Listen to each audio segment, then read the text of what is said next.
Hi everybody, thank you for joining me here on Messy Girl Crafts. My name is Ashley, and if you're new here, welcome in. If you're a returning subscriber, welcome home. Today, I will be working with Eric. We will be whipping together on this day. I feel like I couldn't do this video without him today because we're going to be talking a lot about our trip to Seattle, and I just didn't feel like I could talk about it by myself since he went with me.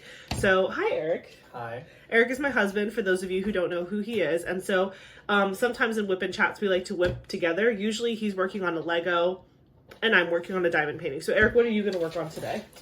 The Lego Icons 1959 Chevy Corvette. That is a beautiful car. Yeah, and you have the option of making it the hardtop, but let's be real here, who wants a hardtop Corvette? Yeah, no. It kind of looks silly with the top on it. You can't really tell in the picture. It looks funny. Yeah, it looks better without the top. Yes. The new Corvettes, the new Stingrays, they look nice with the hard top, but there you go. Wait, this way. There we go. This looks more iconic without it. So yeah, so this is what Eric is going to be working on. I agree.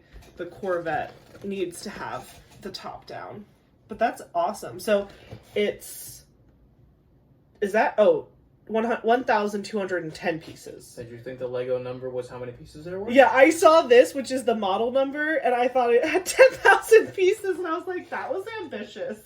But I almost grabbed the Defender, but then I saw that it was like almost 3,000 pieces, and I'm like, ooh, that might be a live stream. The Defender? The Lego, the Land Rover Defender. That's the big, SUV He has like a big, Land Rover SUV. That's like 2,970 something pieces, and yeah, that's probably going to be a live stream. So, or maybe I've actually been, because, okay, I know we're like bopping, but because we just went to Seattle, this was like really good practice for when we go to Alaska, because we're going to have to like film a bunch of stuff in advance, and I was thinking like some things that we could pre-film that were maybe like we could, I don't know, bigger kits might be good later. Okay. When we have to start splitting stuff up for longer trips where we'll be out of town. But anyways, happy day. Today is Sunday, April 13th. You guys will be seeing this on Wednesday, of course, for our Whip Wednesdays. But yeah, we're just going to be working today together. He's working on the car. I have Rudy Baby from Distracted by Diamonds.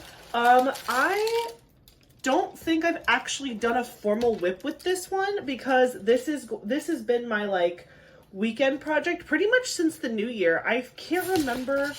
I can tell you in my logbook what day I kitted this up. Ugh, sorry, I'm at like an awkward angle.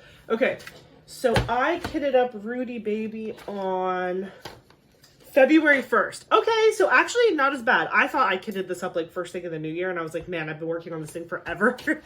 But since February 1st, I've had this as a whip, and this has been pretty much like my weekend whip. I haven't really worked on this during the week at all because I've been working on my larger whips during the week, but I am very close. So I am going to be working today on finishing up this like undone section here and this open section over here. And then I only have like this top section left to do. Okay, let me hold it better for you. There we go. So yeah, so this is what we're working on today, finishing up this, and then this top section is all I have left.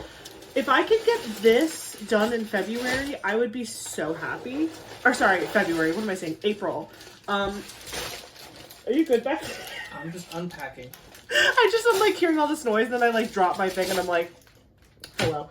Look, we finally got a paper bag. Oh my gosh, yeah, so Lego has been telling us forever that they're going to be switching these plastic bags to paper. I don't know what's in them.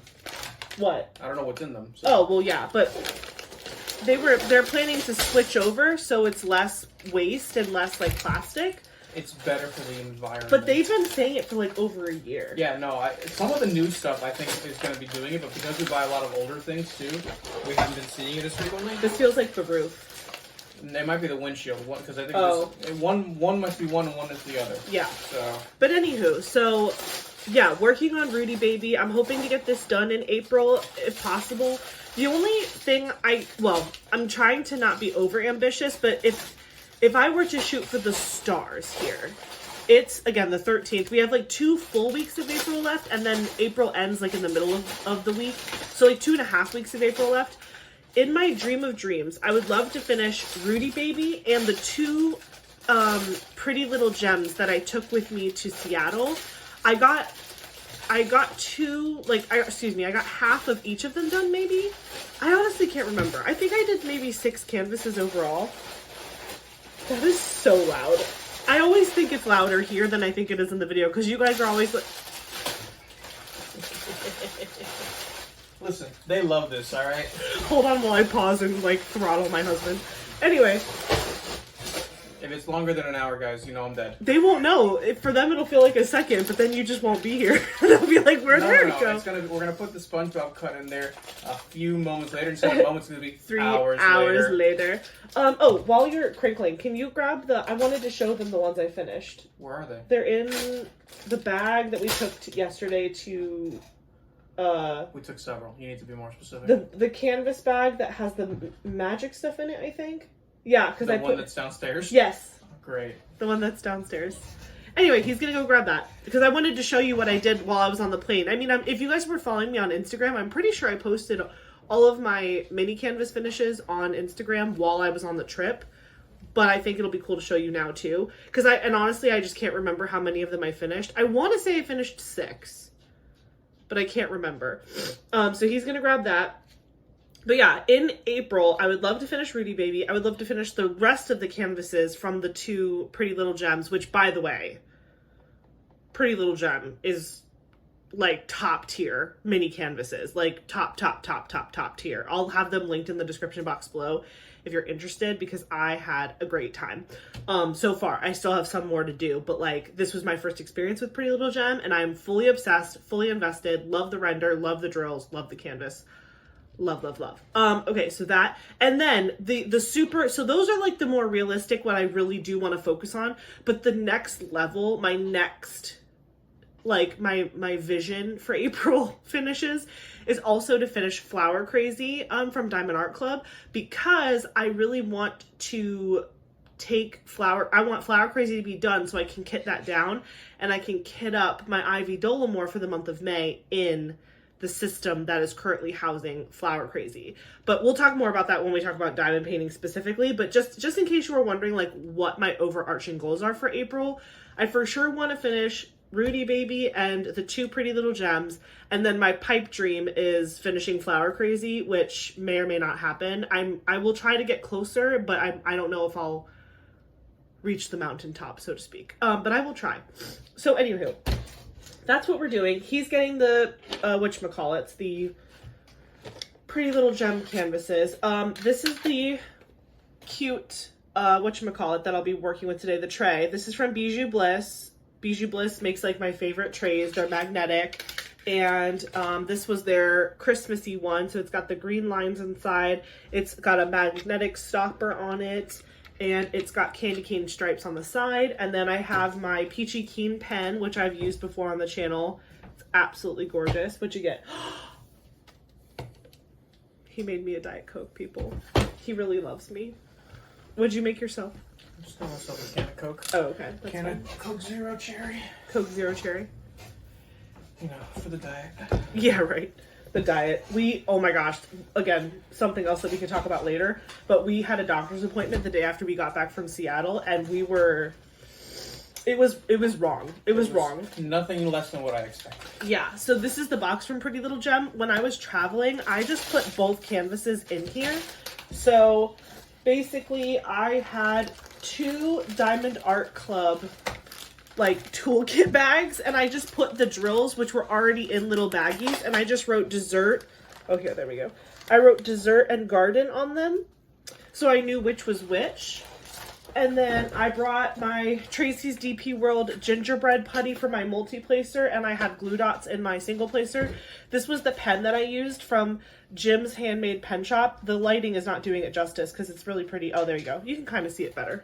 It's got, like, these really pretty pinky fuchsia swirls in it, and then the wood. And then I had a Diamond Art Club 8-placer on one side. Oop. There you go. Well, our faces are making it blurry. Why won't you focus? You know what an 8-placer looks like, people. There you go. And then a single placer on this side with glue dots. So at the bottom was all of my canvases here. Oh, and I brought tweezers. By the way, if you didn't know, you can bring the murder tweezers on a plane. I successfully brought them in my carry-on and nobody cared. So, let me see. Come on. Okay. So these are the ones that I brought with me. Again, these are 2 full Pretty Little Gem sets. There's the garden set and the dessert set. The reason why I ended up bringing 2, because I know during my last Whip and Chat that we chatted about this, I wanted you guys to vote between desserts, the garden set, and cocktails 2 from Pretty Little Gem. And then I was going to bring Rudy Baby, but I didn't bring Rudy Baby because my suitcase that went under the plane was so full that I could not fit like a full diamond painting there. But it worked out because this literally was all I needed to bring and it fit in my backpack perfectly. I also brought with me, it's not here, but I brought a Creations Morin tray, which was like a tiny little tray that had, I think I brought the flowers one for springtime. But yeah, so this is like an example of the canvas. This is like one of the dessert ones. But I think I finished 6. Let's count. Hold on, let me get to I would put them on the bottom once I finished them. Okay, so let's see. 1, 2, 3, 4, 5, 6. Ooh, 7! I got 7 done. Okay. So we'll go in the order I did them. So this was the first one I did. This is the one that Eric picked for me to do first. It's super cute. We have this one. Then I did the pretzels from the dessert set. I kind of went back and forth just for fun. But like, look how good that looks. I really, really, really love these Pretty Little Gem ones. They're so good. So I did the pretzels from the dessert. Then I went back to garden and I did this cute one in like what are these called? Watering can. A watering can. So, and it was very appropriate because these look like tulips and there were tulips all over Pike's Market. Don't get ahead of everything. What? I'm sorry. But it's adorable. It's adorable, yes. But don't get ahead of the story. Okay, look how good the drill field is though. I mean, obviously with the light you can see there's a little bit of gapping, but like really, honestly, even up close, it's really not even like that bad. Oh, I got another placer. Oh, this one feels weird. What does it feel like? It feels rougher than like feel this one. I feel like they're the same. They don't. Think you're freaking out? I love this. And then I did donuts. I love the donuts. They look so good. And Eric got me donuts on the trip. I did. And they were delicious. And you're jumping ahead of the story. I'm sorry. Okay, the donuts. Look at the sparkle. Look at the sparkle. I mean, that top one does look like one of the ones. Yeah, this top one definitely looks like. Although you didn't take a picture of those, did you? I took a picture of the ones I got for you, not the ones I ate. Oh well, then maybe this one. It should be, yeah. Okay, so this top donut looks like one of the ones you got me. But anyway, beautiful, gorgeous donuts. And then the next one that I worked on was, oh my gosh, this is one of my favorites. It's like a flower basket. Look how pretty. Eric, you're not looking. He's seen these all already. Yeah, I'm like, I was there. I experienced them live. Yeah, he's a trooper and would sit in the middle seat for me and I would sit on the window when we sat next to each other. Again, I'm not going to jump ahead, but there's a whole story. Then I did the chocolate bar, which I think looks so good. I even love how it looks like the raised little edges of the chocolate. That looks so good. Chocolate bar. And then the last one that I accomplished on our trip was this really pretty hanging one, which I love. I just love it. I really love the way that these ones looked. Again, Pretty Little Gem, previously Diamond Art King, 10 out of 10 experience. Loved them so much. And like up here, where the hook is, the excess glue is pretty close to the drill line, so it's not like sticky where I'm holding it right now. It actually is like really close to the drill line, which makes it better for like not getting crud in the glue. But yeah, these are so cute. I have to think about how I'm gonna put all of these into my scrapbook later when I finish all the sets, but that's what I got done on the trip. And then these are all the ones that I have left, which looks like a lot, but it's really not. I have the lollipop from dessert. Here, I'm going to put them upside down. I have I don't even know. I don't know if these are like lavender or what, but well, they're not lavender. Eric called this lavender because it was purple, but I was like, I know that's not what they are, but it's cute. We've got popcorn. We've got what I imagine to be tulips. We have a smoothie, a garden hat, strawberry cheesecake or strawberry shortcake, something like that. It's like shortcake. Yeah, I think it's like a strawberry shortcake, but there's a cherry, whatever. Like dessert croissants, an arch, like a flowery archway into a garden, waffles with berries and cream. Berries and cream, berries and cream. Yes. This is like a little like planter set, like all the tools you would need to plant these really pretty tulips. An ice cream like milkshake thing, more flowers, jam, strawberry jam. Why on earth is strawberry jam in the desserts thing? He's really upset about it, guys. It doesn't make any sense. Breakfast, totally get it. Peanut, a sandwich, if you want to put it on peanut butter and jelly, What? totally get it. But like in people desserts, put jam in desserts as like cake filling. There was literally like a jam on one of the desserts already. yeah, but it was on the dessert already. It's not just a jar of jam. So it's a part of the dessert. But it's not just the dessert. What person do you know is going to walk up and be like, you know what I want for dessert? I want a jar of strawberry jelly. Listen, Or it's strawberry jam. It's I want a jam. jar of strawberry jam. I don't know, but if it's ever you one day, I'm gonna remind you of this moment. It's not going to be because I don't like strawberry jam. That's fair. And then these are like Hawaiian looking flowers, and then a banana split or ice cream sundae, and then more flowers here. So those are the ones I have left. If I don't remember. I guess I each had 12 then, because let's see, I have 1, 2, 3, 4, 5, 6, 7, 8, 9, 10, 11, 12, 13, 14, Don't get nervous now. 15, 16, 17. I have 17 left to go. So 17 plus 7. That's 23, 24. 24. So there were 12 Yeah. in each. Yeah. So I have that many left to go. Again, it's ambitious, but I think I can get these done before the end of April. I got 20. Wait, was it 20 or was it more than 20? It was 20. I got 20 mini paint gem canvases done for March mini DP Madness. So I think I can do it. And Rudy baby. Again, flower crazy is a pipe dream, but I'm gonna try. But we'll see. So that was the diamond painting canvases I took with me and my progress from Seattle. I did a lot of diamond painting on the plane. I did do a little diamond painting in the room every day. Not a whole lot, but a little bit. I diamond painted every day on the trip. And then, yeah, that was pretty much it. I didn't diamond paint yesterday, ironically. No. Normally I diamond paint, but we like when we played what am I saying? D&D. Normally I diamond paint when we play D&D, but we didn't play D&D yesterday because our DM wasn't feeling well. So I accidentally missed yesterday's like diamond painting day. So I've already messed up in April, which is fine. We've already discussed this. It's not a big deal, but it happened. So I showed you my tray. I showed you my pen. I have my Lego separator to open my containers. I have tweezers in case I need to like pull something off. This is the storage system that I have Rudy baby kitted up in. This is the half-size Elizabeth Ward storage system. I don't think it's like actually Elizabeth Ward. I think it's an off-brand or a knockoff. But I got it from AliExpress. I'll have this linked in the description box as well. Katie from Diamonds and Washi showed me this, and I'm obsessed and I love it. Although I was so excited when I got it, I kitted this up in it immediately, not realizing that I did not have enough of the smaller containers. So I have one tiny container that doesn't fit in here on the outside, which is super annoying. In the future, I will plan better, and I've already bought extras of the smalls. I actually bought this half size before I had bought the full size from I got it for Christmas from my mom.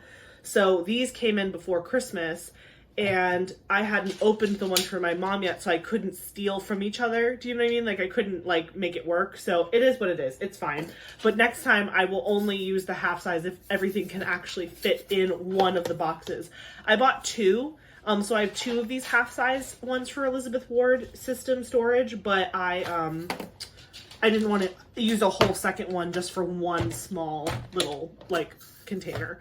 But yeah, it's really easy to travel with. This is literally what I use to take to my friend's house. This canvas has gone back and forth more times than I can count. All I do is I take these 2 binder clips here and I roll it. I just roll it up and I binder clip the 2 ends and I stick it in my bag and I bring this and I'm ready to rock and roll. So anyways, that was a whole lot of pomp and circumstance to talk about the video and the intro and what we're all doing. But now that we're here, now that we are settled and we are ready to begin working, Eric, do you want to tell them about how we missed our flight? Gonna bury the lead there. I know. And by the way, before we really get into the story of Seattle, we took a bunch of footage. Eric took some footage without me. He was like vlogging in the city. He was so cute. I watched some of it back. I can't wait to show it to you. But he did some vlogging. I did some vlogging. And so at the end of our kind of Seattle trip chat, I will share a ton of footage. I was going to make a whole separate like messy in public like episode for the Seattle trip, but then I just didn't feel like it was enough. And then I was like, I don't know, like it's not only diamond painting, it's a lot of us exploring the city too. And I was like, maybe it'll just live better in a whip and chat. Maybe messy in public needs to just be like a section of whip and chats. So it's like every week I can like show you some things that I filmed, if I filmed anything outside of diamond painting stuff or trips or travel. Anyway, Eric, take it away. Why did we wake up on Monday morning in tears? So me in tears. To preface, as everyone knows, we play D&D every Saturday, well, most Saturdays, unless our DM is not feeling well. Right, with our friends, and we normally finish around. Sorry, I'm just looking at. No. How you doing over there? I'm just trying to figure something out here. Basically what he's trying to say is on most weekends we are playing Dungeons and Dragons with our friends. We've been playing for almost a year now, and actually our 1-year campaign anniversary is in 2 weeks. But normally when we play, we stay up. Yeah. Like until when? We're normally up until about 2 in the morning. We go to bed. We wake up a little later on on Sunday, and it's fine. We're okay. This time, we did not stay up until 2 in the morning. We didn't get home until 4. So, as you can imagine, we were a little tired. And then we had to get up on Sunday at 6:20 in the morning for us to check into our flights. Yes. So we can not be at the very end of the boarding for Southwest. We prefer Southwest because, well, I know that they're going through a lot of changes right now, but we love flying Southwest because it's the most affordable. And it just, like, it gets us where we need to go. You get 2 free checked bags. You pick your own seat. It's like, we like the way it is right now. I know it's going to be changing, so I'm interested to fly it after the changes to see if I still prefer it as my preferred airline. But we digress. We had to wake up very early to check into the flight, so we had good seats. And we did that. We successfully checked in. Yeah, we checked in, and then we were like, okay, we're going to go down just to, like, get a couple more hours of sleep. It's still Sunday. We're checked in. We're fine. We needed to sleep anyways, so we did that. Our cats were like, no, that's not happening. They were like, it's the sun is out, so I'm awake. Yeah, and now you need to be awake too. So we ended up getting up for the day at like 9. And we were running around, we were cleaning, we were doing whatever. Packing, we hadn't packed at all. Yeah, we were packing, we were doing our laundry, so we had all the clothes we needed. And, we go through our day, and we did not nap at all during the day. No. We were like, because we had to be up.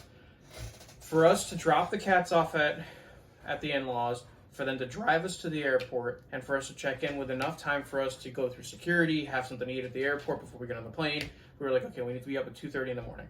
Also, we're traveling with one of my people from work who is also going to the conference with me. Because remember, this was not like just a vacation. This was actually a work thing that Eric was able to come with me on. So like, did we have fun in Seattle? Yes, but like I had a conference to go to. This was like for work.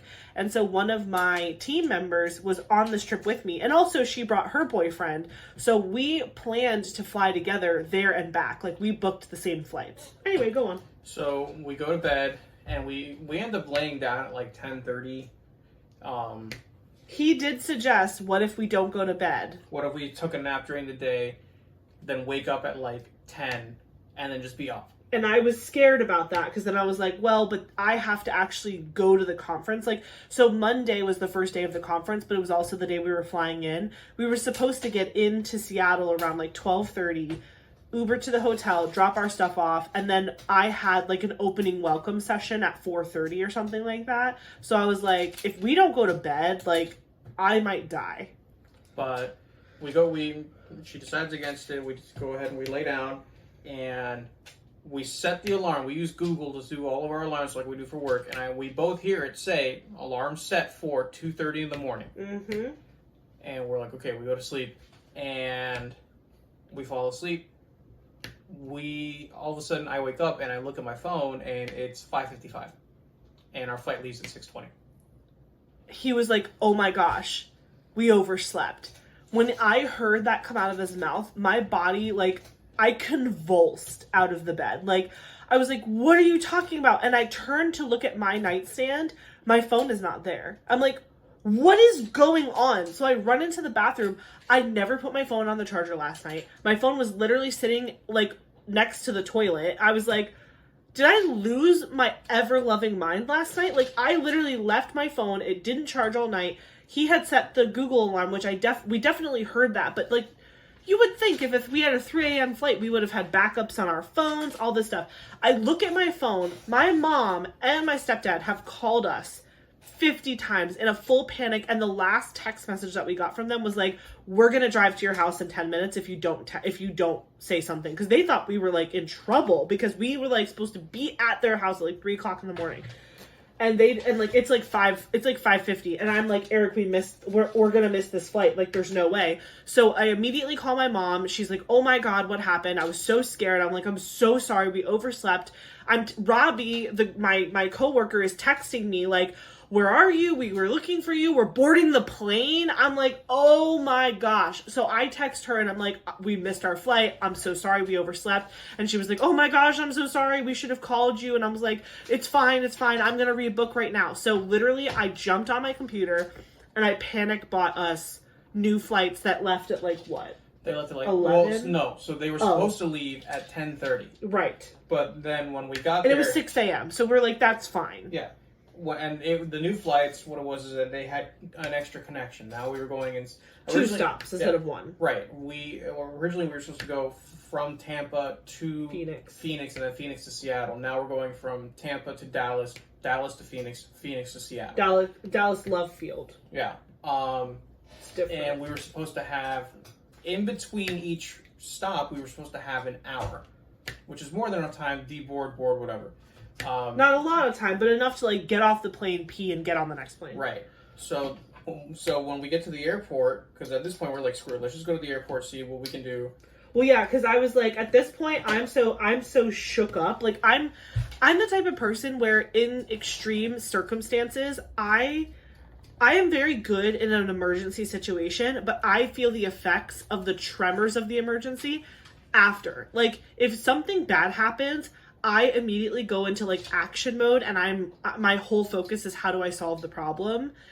And then once the problem is solved, that's when I break down. Like that's when my whole body shuts down. I'm shaking, I'm nervous, I have anxiety. Like the problem's already fixed. You would think that would happen before or during. No. I go into full action mode, and then my body, like it's like the adrenaline wears off, and I'm left like debilitated, basically, mentally and physically. So we drive to my mom's, we drop off the cats, we drive to the airport almost in silence. I feel so bad. The whole time my mom is like trying to talk to me, and my brain is like, you suck, you're the stupidest human to ever walk on this planet, you're ruining this for everybody, you should have been more responsible, how could you do this, like you're always the responsible one. Again, like evil thoughts the entire way to the airport. Again, it's already fixed, we already have tickets.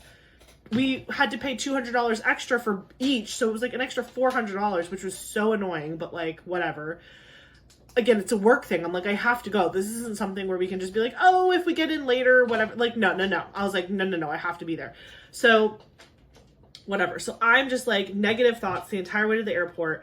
We get to the airport, we go to like the kiosk to get the things that we tie to our bags, and it was like, oh, your flight is delayed, check in with like the person who takes your checked bags. So we go to her, and then we just started asking a bunch of questions, right? Like, yeah. Well, we were asking her, like, you know, what's the deal if this new flight, because the flight from Tampa to Dallas, Love Field, got delayed, and now you know, we have, instead of an hour in between our connection, we have like 40 minutes, and it keeps Barely. it keeps getting later. Like, it keeps coming in later and later.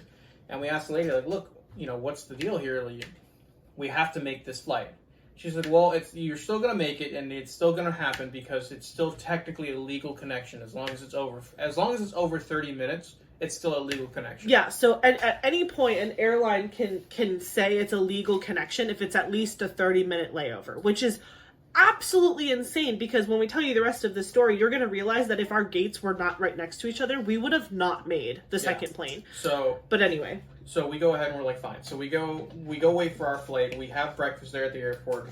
You know, Ashley went and got from PDQ, like the honey biscuit sandwich. I went into the situation being like, okay, if our flight connection is going to be very short, we're not going to be able to eat. So that means we're getting on our first plane at 11...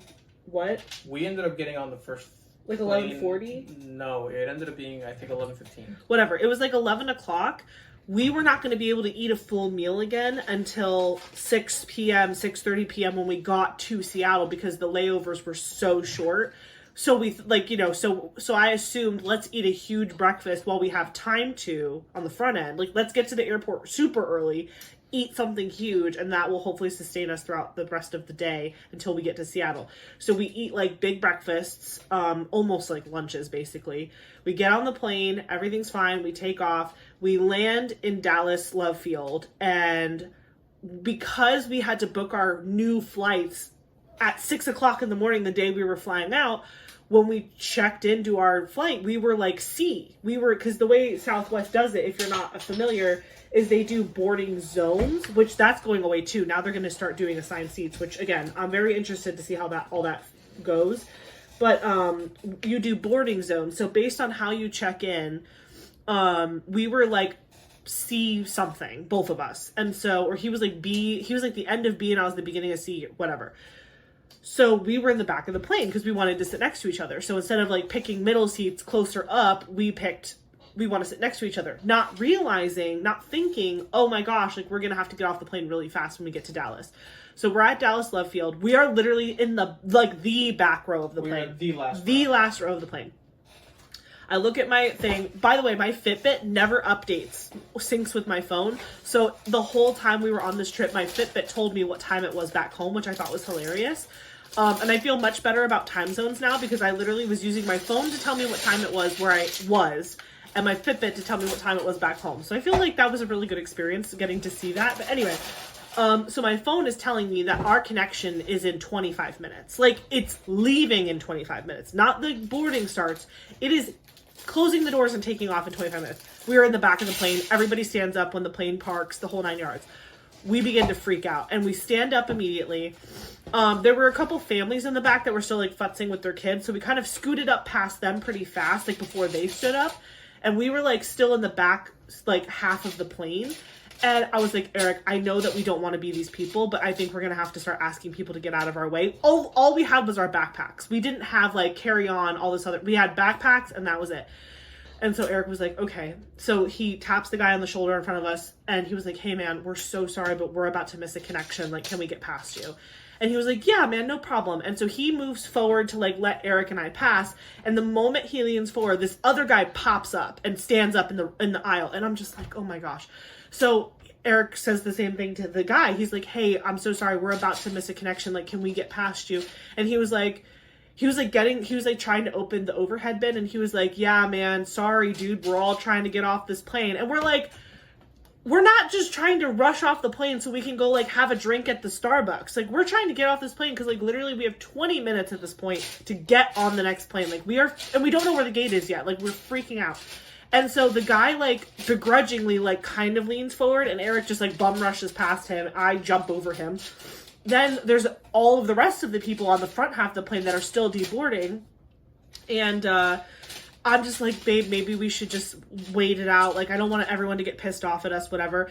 And I'm like, the girl that's sitting in the chair, like right next to me right here, she's like, girl, go catch your flights. Like, tell them to move. And I was like, okay, well, if you gave me permissions, Eric and I was like, guys, we have to make a connection. Like, can you, like, what did you even say? Well, when I was waiting for a chance to move forward, I kept bumping the legs of the people in the chairs in the aisle next to me with my bag, and I was like, I'm sorry, guys, we're trying to get off, to go ahead and make our connection. Right. And the guy in front of me heard that, and he was a Gator fan because he was decked out in Gator stuff. Go Gator. Yeah.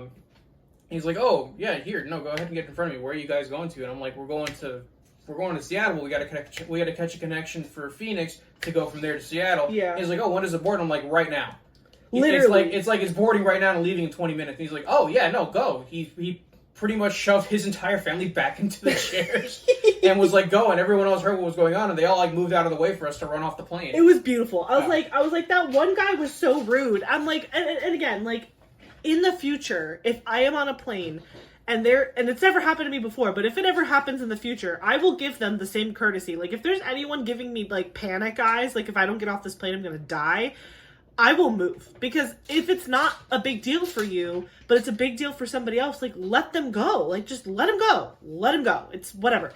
And normally, we are so good about travel. Like, we do get to the airport super early, and we do check in super early, so we can be towards the front of the plane, so we're not the problem.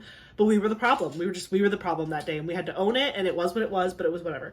So, yeah, so we went ahead and got off the plane. Literally, thank God. God was watching out for us that day, because we got off the plane. The connection was literally 2 gates over. Like, the number was like, it was like 15 and 17 or whatever. So we literally left the plane. Eric had to pee like a racehorse. And I'm like, are you kidding me right now? You can't, whatever. So he takes off for the bathroom, which is right there, like right in front of us. I'm like, well, I'm going to go stand in line because they just started boarding C1 through 30. So I was like, I'm going to go whatever. So Eric, people passed us. Like, we were supposed to board with, I think, 1 through 30. But then we got passed up because Eric was in the bathroom. But it didn't matter. I was like, I don't even care. Eric finally comes back. We are the second to last people to walk on this plane. The only people that were behind us were the people that got drunk at the Chili's in the airport and, like, almost missed their flight because they were having too much fun at Chili's. I'm not kidding you. Like, we scanned our passes as we got on the plane, and both of us just, like, sighed a breath of relief. And the woman that was, like, scanning the tickets was like, oh, like, did you guys have a connection or something? You're super late. I thought she was talking to us, and I was like, oh my gosh, yes, we just got off this other plane. We were so scared we were going to miss the flight, blah, blah, blah. She's like, no, I'm talking to the people behind you. They were supposed to be in the A group. And I was like, oh. And they were like, we were having so much fun at Chili's. And I was like, I was like, thank God, because they probably wouldn't have held the plane for us. So, yep. So then we got on the plane. And we couldn't sit next to each other because we were, like, the last of the last. And every single flight we took on this entire trip, the plane was full. Like, full. And they had standby lines waiting for any free seats that were available. So we get on the plane. Since we're in middle seats now, I'm like, Eric, just pick one. Like, if we're not going to sit next to each other, we should just pick ones that are, like, whatever. So we end up sitting on opposite sides of the plane. Yeah. Right? So we're on opposite sides of the plane. Both in middle seats. Whenever I have to sit in a middle seat like that, I always look for small people because I'm like, well, I'm not huge, but I'm not small. And so I feel like I don't want to just, like, sandwich myself in front of other, like, big boned people that it's going to make all of us uncomfortable. So I found this, like, little girl and this, like, little whatever. And so I just shoved my way in and it was fine. And then, when we got into Phoenix, we got off the plane and we actually did have the hour layover that we were supposed to have because that plane was on time. And so I told him, I was like, I am so hungry. Like, I just need something. I would prefer it to not be like from the, like, the newsstand snack thing, but if I have to, I will. There was a Chick-fil-A, like, right near our gate. And so I was like, Chick-fil-A is usually pretty fast, like, with, like, ordering and giving you your food. I have never shoved 8 chicken nuggets down my throat so fast in my entire life. I'm not kidding. We ordered our food and, like, I was eating it, like, I, like, felt ill. I ate it so fast, but I didn't care because then I was, like, happy and fed and I wasn't, like, whatever. And then once we got on to that last plane, I let the anxiety go. I was like, I'm not going to be upset anymore. I'm not going to like talk down to myself anymore, because the whole time I'm with Eric, I'm just like, I'm so stupid, I can't believe I did this, like I'm so mad at myself. And he's like, it's not only your fault, I slept in too. I'm like, it doesn't matter. Like I always put all of that responsibility onto myself. Like the whole time that I was like pissed, I was not pissed at anyone but myself. Like I wasn't mad at him, I wasn't mad at anyone, like I was only mad at myself. So once we got on that last plane, I was like, okay, we're gonna make it. I have to let go of the fact that I'm missing the opening session. I'm just gonna have to let that go, and I'm gonna get there at a decent hour. You know, there were other flights available where we didn't get in until 12:30 in the morning, and then I would have had to wake up for the conference the next morning at like 7, and I would have been miserable. But like at least we got to like get in, put our stuff. It was a decent hour. We got to get dinner, whatever. So we finally land in Seattle. And we go, like, we get our bags, everything's fine, and then we go to get an Uber. So we have to, like, walk all the way to the Uber place, which that was fine. But then when I'm looking to, like, call the Uber to figure out, like, you know, to call the Uber, it was, like, $70 base for an Uber X. And I was like, we are literally going, like, 10 miles, 12 miles or something like that into the city. That is crazy. Like, I know that most airport transfers, it's about $50, right? Like, base. And Eric used to drive for Uber when he was in law school to get, like, some extra cash. How much was our airport? Was it $70? Yeah. Well, no, for our airport... No, I'm saying when you used to do it, like, was that... Am I being dramatic, or is that actually really high? No, yeah, that was really high, and back when I used to do it, they actually took into account the mileage of where you were going. Like, I think now what Uber does is, like, regardless of where you're going in the city, you can be going, or where you're going from the airport, you can be going a mile away, and it's still going to be $70. Because that's what taxi cab companies do, too. They don't care where you're coming from. The ride to the airport starts at $60, period. That sucks. Like, that's how cabs do it in New York. That's how cabs do it in all the major cities. So I'm guessing Uber took the same stance and started doing it that way. Because when I was doing it, it actually took into account where you were going. So it wasn't always $60. It was sometimes, you know, $20, $30, whatever. But you took what you can get. Right. And so we were like, and again, luckily, because I'm going for a work trip, like, when I now that I'm home, I have to submit all of my receipts and stuff, so I will get reimbursed for the Uber ride. But I was just like, dang, like, that's crazy. So I'm just like, all right, whatever, paid it, tipped the guy, whatever. We get to the hotel. The hotel is super nice. It's in Seattle proper. It's like, what would you say, like a 15-minute walk to the water's edge? Yeah. Yeah, it was like 4 blocks from the water's edge. So it was beautiful.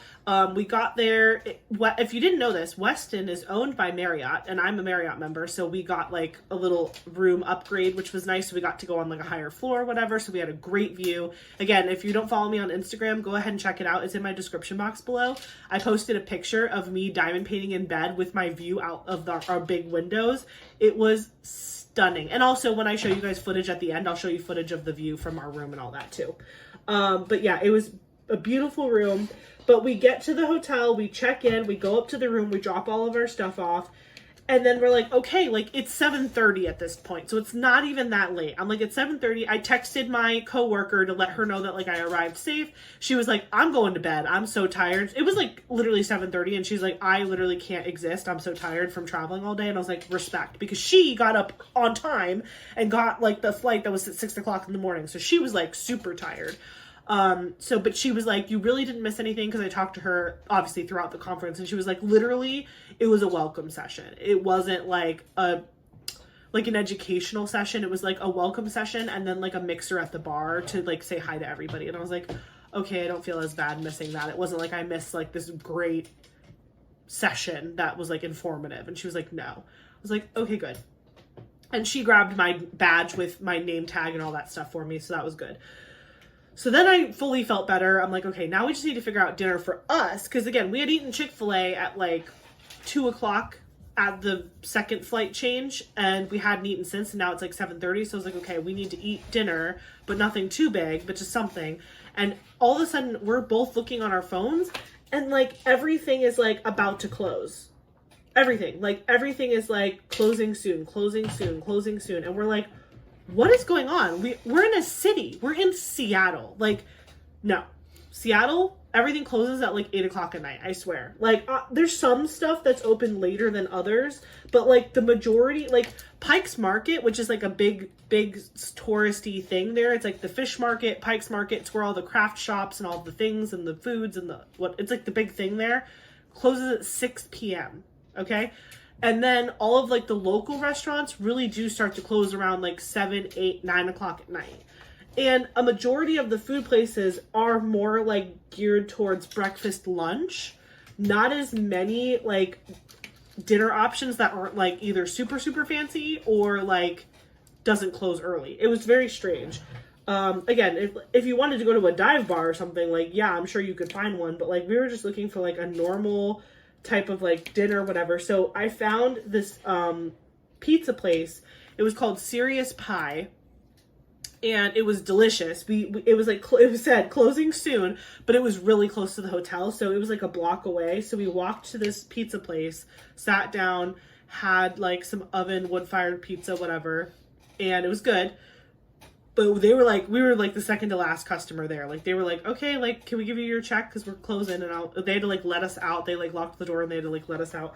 So we ate, but it was like by the hair of our chinny chin chin. And then we went, so from our window, from the view of our hotel, there was this like boba spot that was like, we could see it from our room. And I was like, oh, we should check that place out and see what they have.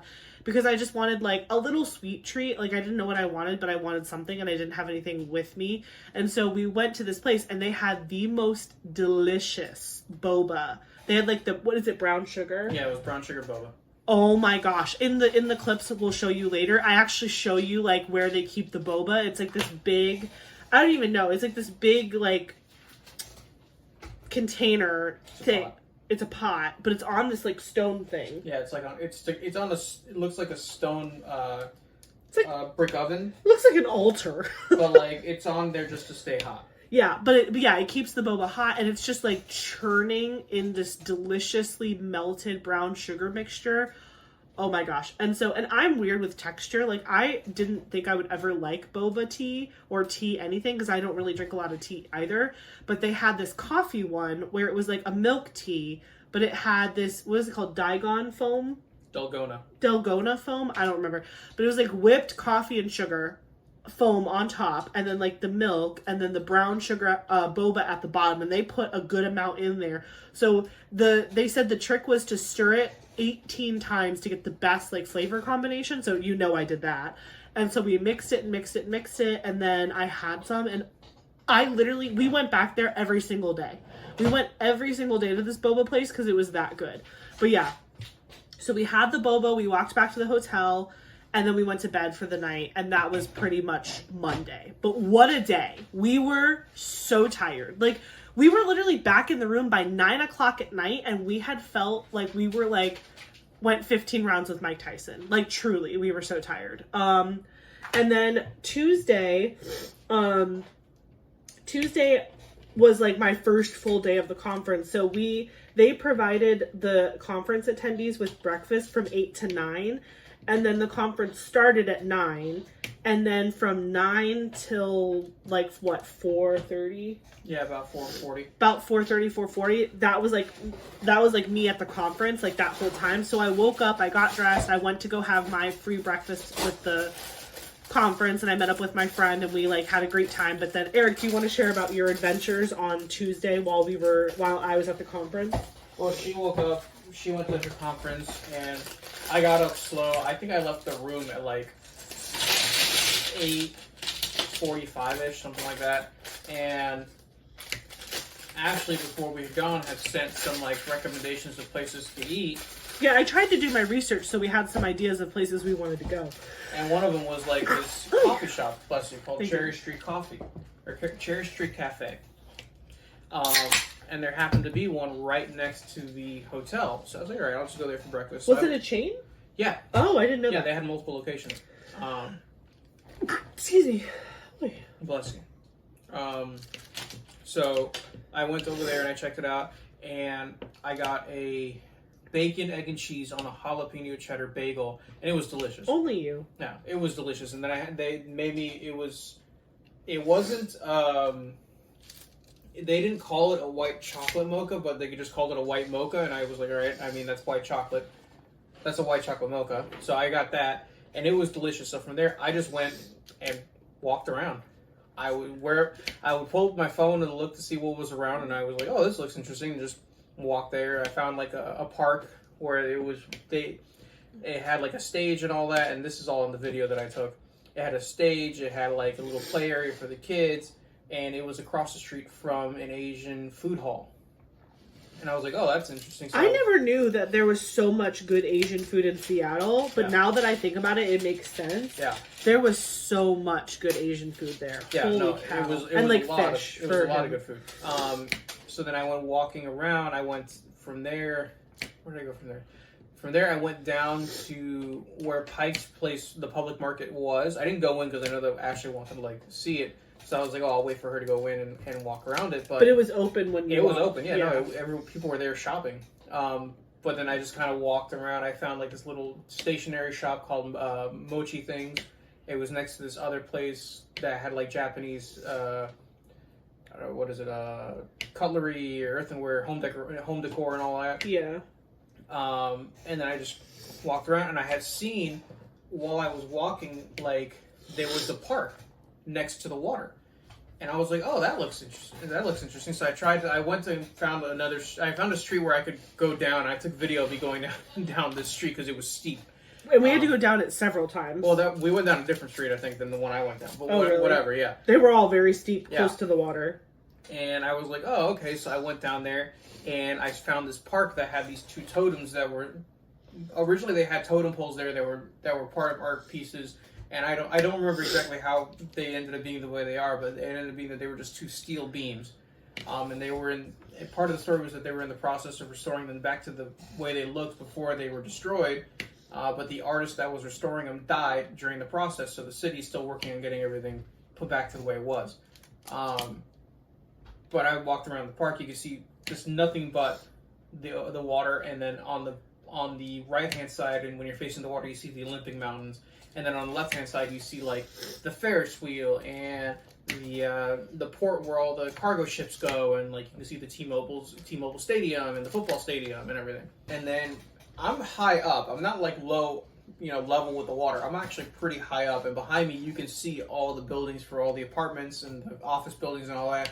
It was all very picturesque, and it's all in the video. But as I'm looking over, because there's still quite a bit of distance between me and the water, and there's a highway underneath me. And like this building that had like animals painted down, I think it was like a hawk, an otter, and a seal. It's in the videos that Are you talking about the you. aquarium? No, it was next to the aquarium. But on the other side of that building that had those animals painted on it, I saw that there was like a wharf. I was like, oh, I wonder how you get down there. So I looked to my left, and I could see that there's like a bridge. Like, there's a little walking path. And he's so good with, like, directions, too. Like, just, like, he knows where to go and how to get back from things. Like, I can get somewhere, and then I'll get lost on the way back. Yeah, so I go and I see that there's, like, a little walking path, and that there's a bridge that goes over the highway, and then there's a walking path down into the wharf area. And I was like, okay, so I go over there, and I'm behind, and this is also part of it. There's probably, like, a field trip or something going on, because there was just a large group of children. I'm not talking about, like, teeny boppers. I'm talking about, like, 6-year-olds. Like kids. Yeah, like 6-year-olds going out for, I guess, their first grade field trip or something Aww. like that. And I'm like, okay, I'm trying to rush around this so I don't get caught in the middle of this group of kids. And I go over to the bridge, and then part of the walking path down to the wharf is, like, it has, like, trees, and it does, like, a little bit of a switchback, or you can just take the stairs straight down. I'm like, well, let me do the switchback because I want to see what it looks like. And there's, like, a little park area for the kids to slide down. There's one of the rolly slides where it's, instead of it being like one solid piece, it's like those rolling wheels that you see on conveyor belts. And they had like a little rock wall for the kids to climb. And then when you get down there, you're on the back side of the public market, but you're lower because the public market is several floors, we found out. So you're on the lowest. You wouldn't think about that just looking at it. It looks like a strip mall farmer's market, but you would go down. Yeah, down. There are several floors. So from where I'm at in the public market, I'm at the very bottom floor on the back side. So the side that faces the water. And there's like a little brewery there. There's a chocolate shop. There's a biscuit place. There were so many bakeries in Seattle. Like, Literally the entire town was like, would you like a baked good? Would you like a pastry? Every moment of every day, which is delicious, but oh my gosh. Yeah, so I go ahead and I see where I'm at, and I see that there is a staircase that leads down. And there's two. There's one that leads down to like the dock that I saw from where I was standing in the park, and then there's another one that kind of goes closer to this building that I didn't know what it was yet. It's like, okay, let me go down the one that's close to the building. I go down. Meanwhile, the entire day it's raining. I'm there with my umbrella and my backpack just walking around. And that was the only day it rained. Yeah, it was the only day it rained, but it rained literally all day. Every place I went to, I was soaked. Even though I had the umbrella, I was soaked. And your shoes. Yeah, my shoes got messed up, and they were starting to squeak everywhere. So everyone could find me wherever I went. He was very squeaky. So I walk down the staircase that's next to the building. The building is on my left-hand side, and I get down to the bottom and I look, and at the top of the building in the front it says Seattle Aquarium Ocean Exhibit.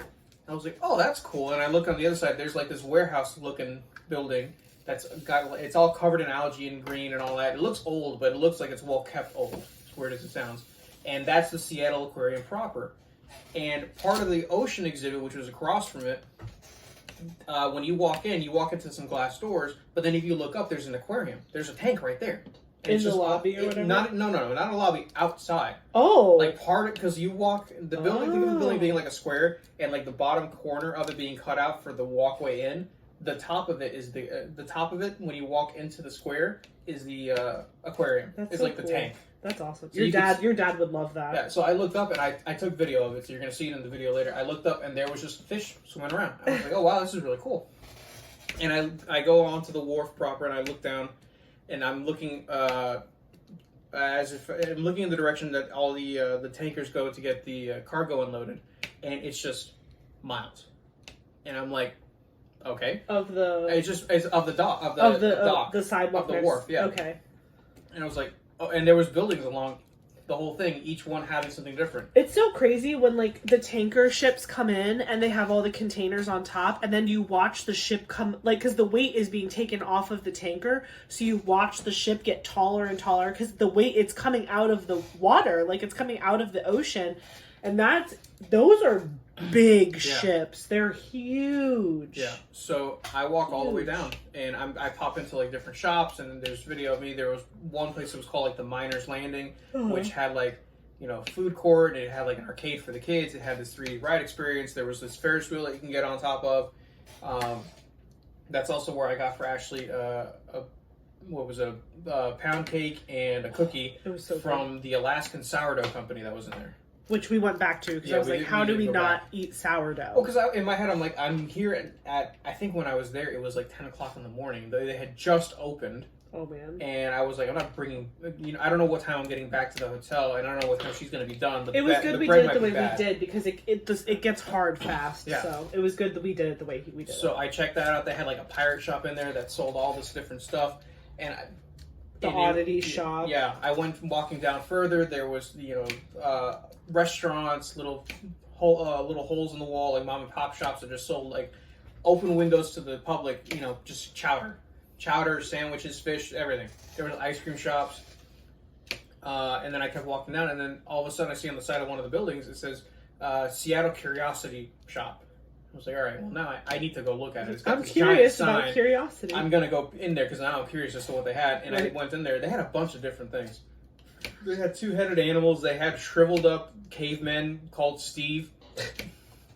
And I took pictures of the sign so everyone could read the story about Steve. And they had totem poles, mini ones, large ones, all sizes. They had a lot of scrimshaw art, which is like when they take the whale teeth and all that, and they do the little carvings out of it using like a little knife. It was like the bone, the ivory bone, right? Well, yeah. So what they also sold was fossilized ivory, which when I was reading about it in the thing, apparently, ivory is illegal to have, but if it's fossilized ivory, then it's actually legal to sell and own. And I was like, oh, that's interesting. And then they quantified, like, when does ivory classify as fossilized ivory? And it's like, if it's been in the ground for like 5,000 years or something like that. It's the whole thing. And I took it's a whole project to figure it out. Yeah, I took video of all the signs and everything too, so you guys can see it and learn about it too. And then when I got out of there, I kept going straight down. I ended up getting to the... Did you actually walk all the way to the stadiums? I got close. That's crazy. Yeah, they were far. Yeah. I got to the very end of the wharf, which was the Seattle Port Authority, where you can get the ferries to go across the water to like the different cities. And I took video of that. And then there was like a bridge that let you cross over the main road that ran parallel with the road, with the wharf, or you can walk back. And I ended up walking back because I saw on my way to where I ended up turning around, they had something called the Harbor Steps, and it looked really cool. It looked like essentially like a step up, like stairs, but they were all decorated pretty. They had waterfalls and everything else. It was also like a lot of apartment complexes and stuff. There were a lot of apartment complexes. So I went back up there. It was maybe like a 10-minute walk from where I was, and then I went up the Harbor Steps, and I just took video of it. It was really pretty, and they had like little restaurants in there. They had a dog sitting place, and then it was, think of like a square, and then, you know, the town square in the middle, and then above the restaurants were just apartment buildings, and they went up easily 20 floors each building. Yeah, for sure. And it was crazy to look at, and it was all very pretty. And then from there, in that little square too, was one of the restaurants that Ashley had recommended I go to for lunch, which is called Dozone. Oh my gosh! Which I ended up going to, but not that one. I wish I would have gone to Dozone sooner with him because I would have wanted to go multiple times. Yeah, it was delicious. It was very good food. By the time I got there, though, they weren't open yet. I think it was at this point like 10:30. You did a lot before like noon. Before noon, yeah. And I was gone that whole day. Yeah. So I was like, okay, let me go ahead and walk back and just see what's going on. But I had timed it where it was 10:45, so they weren't opening yet. And I was like, I'm not gonna wait the 15 minutes. It's fine. There's another one that's farther away. By the time I get there, I'll go walk. But I had to remember that there was the Asian food hall. And I was like, oh, I want to go in there and see what they have. Because if they have something that I'm going to want for lunch, I'm going to eat there. So, and it happened to be on the way to the other Dozone that was by the hotel. So I was like, okay, so I popped in there, and they had all these different spots. It was very cool how they decorated it. It was like you walk in, and it's like street. I don't know how familiar you guys are with like New York and all of it. Every corner you have like a little vendor that has hot dogs, knishes, whatever you want. It looked like that, but like Asian themed. And so good. Yeah. And they had like a little computer that you order what you want, and then it'll pop out from each vendor. Like the computer's connected to everyone, and then whatever so you order. So you could get multiple things if you wanted from. And it would just pop out from each one. That's nice. You order and pay in one, and everything pops out from wherever it's getting made. That's convenient. So they had like ramen bowls, they had fried rice, they had banh mi, they had pork, they had a place that did all the different types of buns, they had places that sold alcohol, they had one that sold all the different Japanese snacks, and just a bunch of different things. And when I saw the buns, I saw the photos of them, and I'm like, those look really good.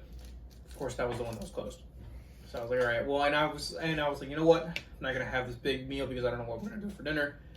I was like, I could get a bowl of ramen, but that's fine. I'll go ahead and go somewhere else because I want to have something. I want to have something that's filling, but not going to be crazy. So I ended up going to that other Dozone, and by the time I got there, I think I was maybe like one of the first customers that walked in. And I sat down, and they brought the food out quick. So the way it works is that you sit down, they give you a sheet of paper with all the different options on it, and you just have to check off what you want.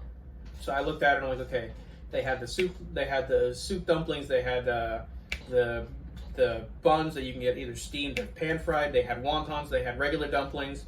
They had like a whole appetizer thing where it had like the spicy green pancakes, or they had seaweed salad. They had seaweed salad, yeah. That. And then on the backside was like noodles. Like you can get like glass beef noodles. Yeah, glass noodles, beef noodles. You can get different types of soup. You can get salads, and then they had at the very end like all the drinks. So they had different cups of beer. You can get oh my god, what is it that we get when we're with soju? Soju. They had soju. They had soju? They had soju. I'm actually glad I didn't know that when we went because I love soju. Yeah. They just had a bunch of different options, and I was like, oh, okay, cool. So I was like, I'm just going to get water for now. Not be crazy. But they did have one of the Japanese beers that I like, which is Sapporo. And I got I'm trying to remember, what did I get that first time? I think that first day I got shrimp and zucchini dumplings. And then I got the pan-fried pork buns, which were delicious. So, serious. Yeah, the serious pictures are at the end, or unless she decides to put them in as I'm talking about them. I will be putting pictures of. No, I'm just gonna put all the stuff in the one big montage because it's easier. But like, you will see the pan-fried pork buns It's Bao, right? Essentially, it's Bao, yeah. Bao. It's like there's a Pixar short of Bao. Yes.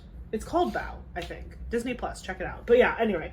So it was so good. I mean, he went by himself the first time, but then when he sent me the pictures, I'm literally sitting. Meanwhile, okay, cut. So that's Eric's adventure. Cut to me and sitting. It's not done. No, and it's not done. Cut to me sitting in a room. So my conference was very, very small. So it was like maybe 60 attendees, and then like the people who were running it. So because the conference is very small, instead of like us choosing what sessions we go to, everybody went to everything. So the presenters rotated and we just stayed where we were at these like big round tables. So, you know, like I'm enjoying myself. Like I'm listening, I'm learning. Me and my friend are making other friends. Like we're talking to people. And then all of a sudden I'm getting these stream of text messages of just like food and dumplings. And I'm just like, I'm going to cry. You had asked me, like, what are you up to? And I just started sending pictures.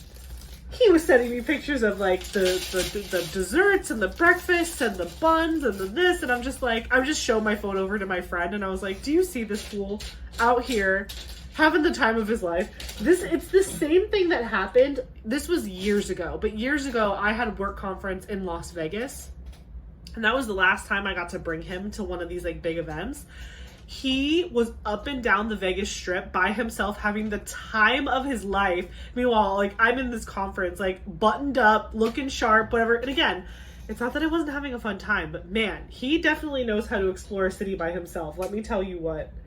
So anyway, keep going. Yeah, so I end up having the shrimp and zucchini dumplings and then the pork pan-fried buns.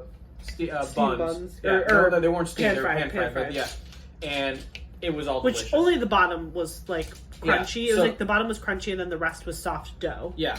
And then inside is like just a meatball of pork, like Chinese pork, and it has all the juices of it because it was originally steamed and then they pan-fried to, you know, get the crispiness. It was all delicious. I wolfed it. I wolfed it down immensely. When you were walking a lot. Yeah, so you were probably hungry. That first day, I probably did like 2 or 3 miles just walking. It felt like when the one day, because on Wednesday, I ended at like noon, and so I got to see a lot of the stuff with him, and I did a lot of the walking with him.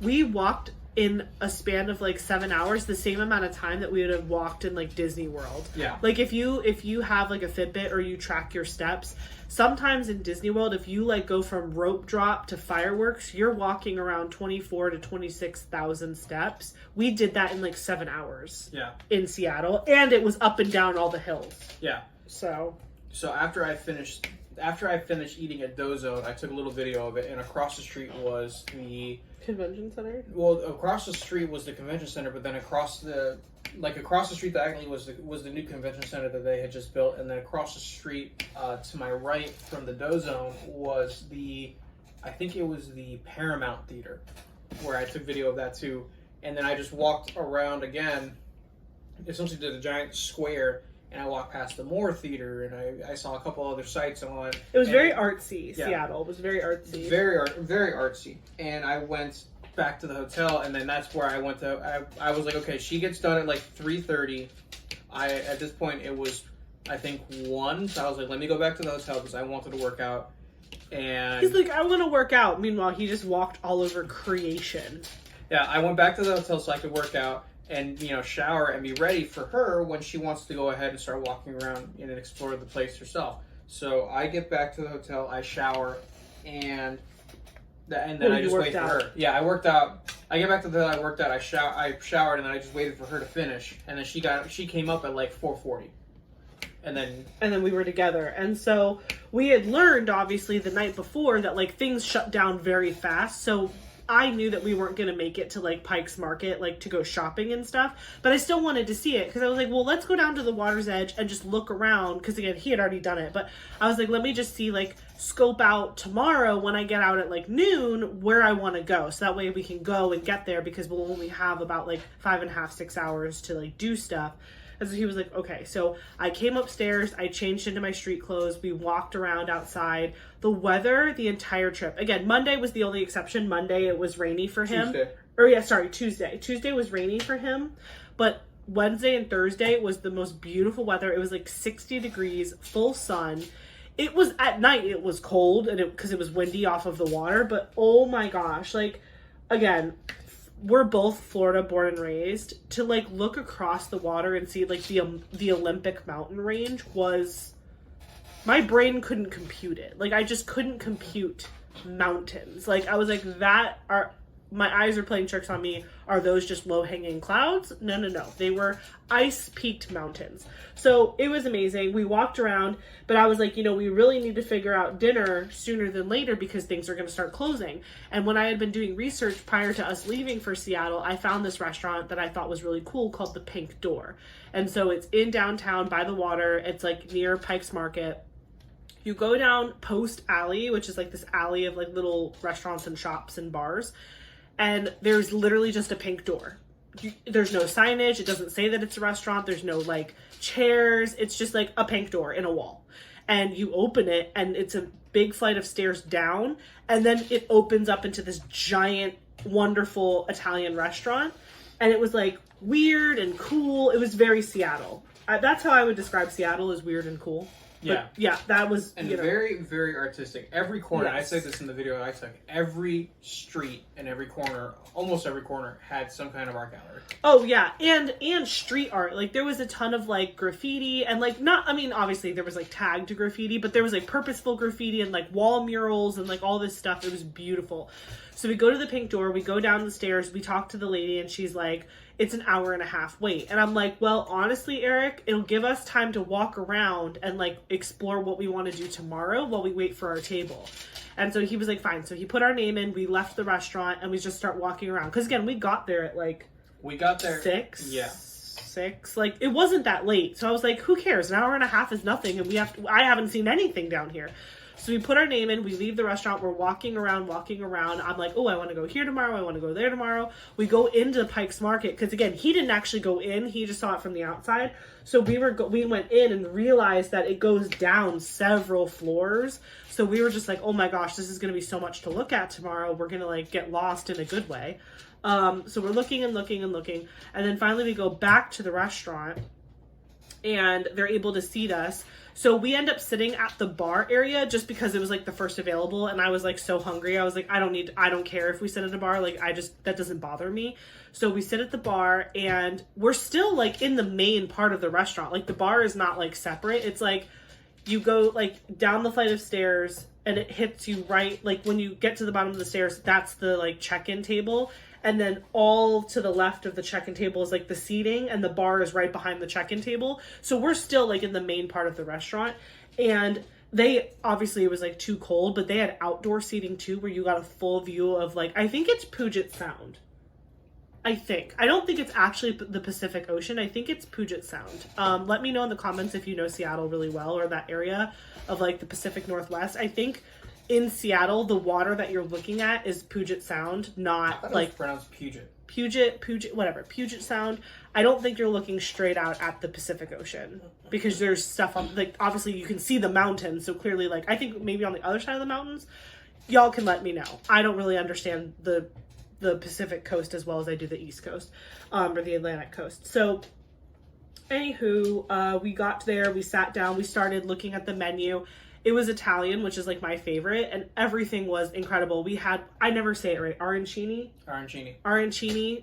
It's like rice balls that are like fried little rice balls. It's leftover. The way it's made is like it's leftover risotto. So I didn't know that. Yeah, it's congealed a little bit, so you can go ahead and make that the rice ball form, and then it's breaded and then deep fried. Okay, well, I need you to make those because they're freaking delicious. We had arancini as an appetizer, and then we got bread with our dinner, which was so good. I can always tell it's a good Italian restaurant if they give you that dish with the oil, and then sometimes they'll let you put like a vinaigrette, a balsamic, or like spices in there.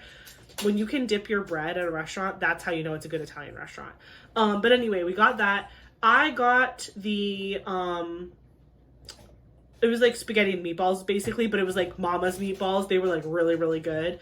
And then what did you get? I got cioppino, which is an Italian fish stew. Because he was like, I have to have fish while I'm in Seattle. Like, yeah. It needs to happen. So he had that. And then we were like just eating our food, and all of a sudden the bartender comes up to us and she's like giving us refills, and we're chatting, and she's like, by the way, the performer is about to start, please, no photo or video, because they just, that's just like their rule, but like there's a performer. And I'm like, what? Literally in the middle of the restaurant there is this aerialist hoop, and they like have it attached to the ceiling of this restaurant, and it's like right in the middle of all the tables, and it's like right there, like we can see it perfectly from where we're sitting. And an aerialist literally comes out, and they like dim the lights and they start playing this music, and she literally does a whole aerial performance in the middle of dinner. And I was like, what? Like, what?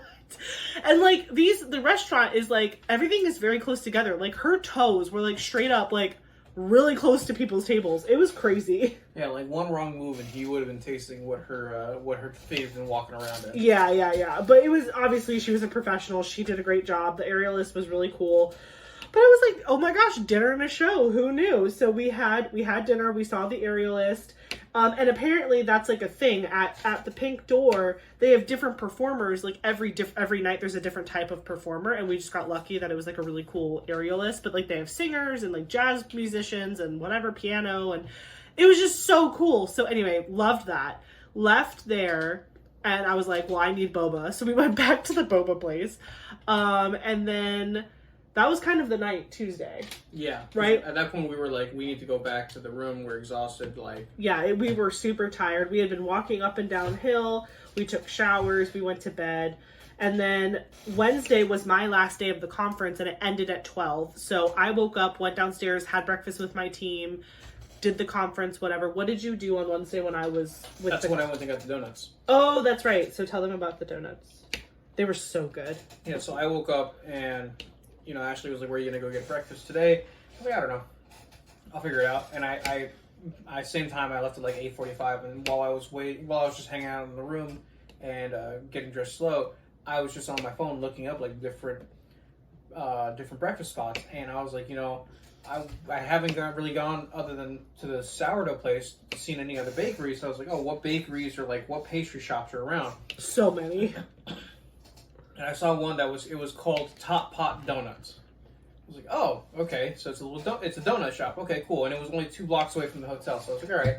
So I walk over there, and it's not a little donut shop. It is big. It is multiple floors. It's like multiple 2 stories. Yeah, it's 2 stories. And I walk in there, and they have this huge window of just cake donuts. I love cake donuts. Yeah. They're my favorite. So I got a half a dozen donuts, and I got a coffee for me to have. So I got for us 2 pink frosted sprinkled donuts. I got for her the salted caramel, and then just the original glaze. Ooh, and then for me, I got cookies and cream and an orange glazed, like orange zest glaze. Was that good? Yeah, it was delicious. So I take it all back to the hotel. I grab like a stack of napkins like this thick to go ahead and just have in the hotel too. And I walk back to the hotel. I eat breakfast, and then I'm like, okay. I knew that she was going to be done at noon, so I was like, I'm not going to do a whole lot of walking today. This is probably going to be it. I'm going to go now work out and then just wait for her to get back in. Again, working out when we were literally like huffing it. Yeah, so I went down into the gym and walked a couple of miles, and then... That was his workout. Yeah. His workout was walking. It was cardio day. Before we went walking. It was cardio day. So, but I sent her pictures of her donuts, and you'll see those pictures too, because I was so hungry I didn't even think about taking pictures of mine. He just started chewing and was like, oops. They were delicious. They were fresh cake donuts. Were they still warm? Yeah, they were still warm. Oh my god, it was fantastic. I want to go back just for the food. Seattle had such good food. A lot of good food places. And then I waited for her. And then that's when she got done, she came up, we went and changed, and then that's when we walked around the public market. Oh my gosh. And like, again, the market, like, when we had gone the day before to the market, when I saw it, it was like dead. It smelled like fish, and everything was like nothing. It was like a dead, like, nobody was around. It was like abandoned.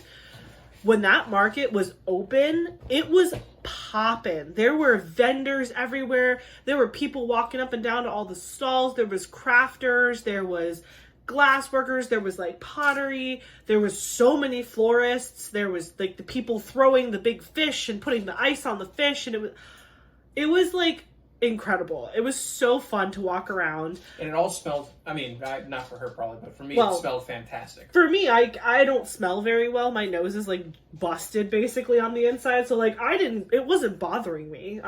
The fishy smell, funny enough, I smelled the fishy smell more when everything was closed than when I did when it was like happening. Probably because like the ice was keeping everything like. Maybe, but. And it was cold outside. Like we were still wearing like long sleeves. Like we weren't in like full blown like jackets, but we had like warm clothes on in case like the wind picked up. Because that was really the killer, is the wind. It wasn't the temperature, it was the wind.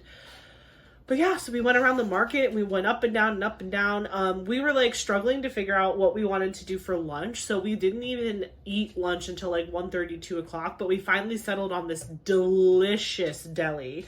And because the weather was so good and it was like full sun, not a cloud in the sky, we went to go to the park that he had found the day before, and we ate outside. And so we literally ate outside with the water and the mountain view. Like it was so good. It was so good. So anyway, we also checked into our flights because we had to fly out the next day. So we made sure that we took care of checking into our flights and doing all that. And so got that settled, walked around, did a bunch of shopping. I was like, I definitely want to get all my souvenirs and things today. There was an artist. Oh my gosh, she was so cute. How long did she say she was there? Like 40 years? Yeah, she'd been around for a long time. She has been in Seattle like her whole life, but specifically selling at the market for like 40 years. She was this cute little old lady, and she was an artist, and she did watercolor stuff, and she drew the market. Like her like inspiration was Pike's Market. So all of her paintings and her art prints were of like images of the market. And so I bought from her this beautiful, like, which I would say 8x10. Yeah. 8x10 canvas that was with a matte frame. And it was of the tulips, because the tulips, holy cow. I don't know if it's just season for tulips, or I don't know if they have those year round at the Pike's Market. But it was breathtaking. The coloring of these flowers, I have never seen like a field of tulips in real life, or like what they look like just being grown out in the world. But these tulips were the most gorgeously vibrant, it looked like someone upped the saturation to my eyeballs. I was like, this is the most beautiful thing I think I've ever seen in my life. And there's not just one florist. There's like 5. And they're just rows and rows and buckets of flowers, and like the arrangements. And you could make your own. Like they would charge you like $2 a stem, and you could build your own bouquet, or you could buy a pre-done bouquet for like $25, and they were gorgeous. And you just saw everyone from like during like before 6 p.m. you would just be walking the streets of Seattle, and everybody would just have these giant bouquets of gorgeous flowers. I'm like, if I lived here, I would have these tulips everywhere. In my house, in my work office, in my car. I don't know. I would have them everywhere because they were so beautiful. And so I took a bunch of pictures of the market and a bunch of cool things, and I bought that painting from the lady. And there was this woman who was selling this really cool glass jewelry.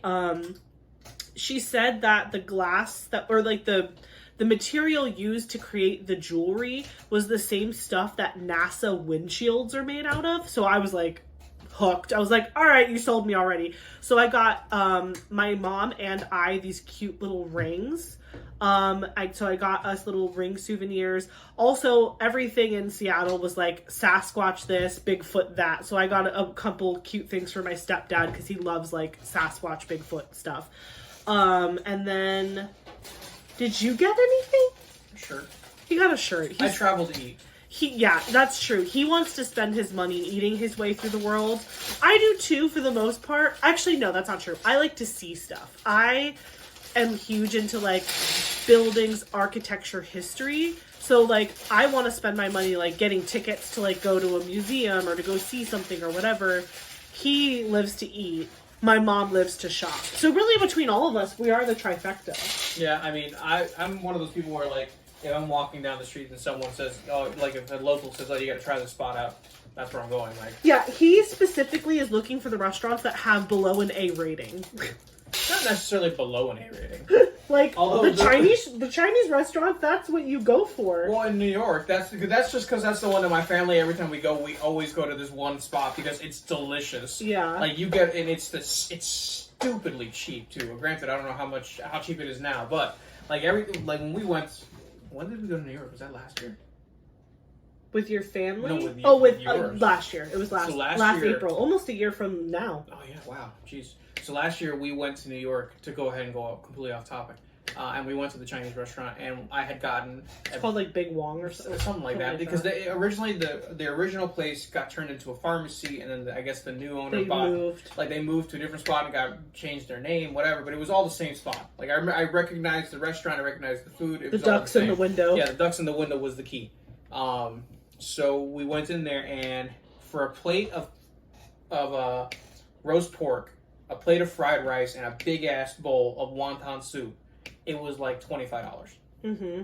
Like, you can't beat that. It's not so like good. Small individual portions. I'm talking about like family-sized portions that should have easily been like $20 just for the fried rice. $25 for everything. It was unreal. So Eric travels to eat, I travel to see things, and my mom travels to shop. So it all works out. But yeah, my mom would have been on this trip if Eric wasn't there. Well, maybe, but anyway, we had a great time, and we got Mom and Dave souvenirs and stuff while we were there. And then that was Wednesday. So before we left on the trip, I booked tickets to go up the Space Needle because I was like, I can't go to Seattle and not go up the Space Needle. I was like, I gotta do it. So, which is funny because one of the other days, I don't remember if it was Wednesday or I think it was actually Tuesday, because we were walking around Tuesday night, I had looked up past the city and I was like, is that a mountain? Like, I was genuinely confused because I saw the Olympic mountain range and I was like, okay, like that's there. But then I thought I had seen another mountain beyond the stadium, but I was confused. And again, I know nothing about the Pacific Northwest.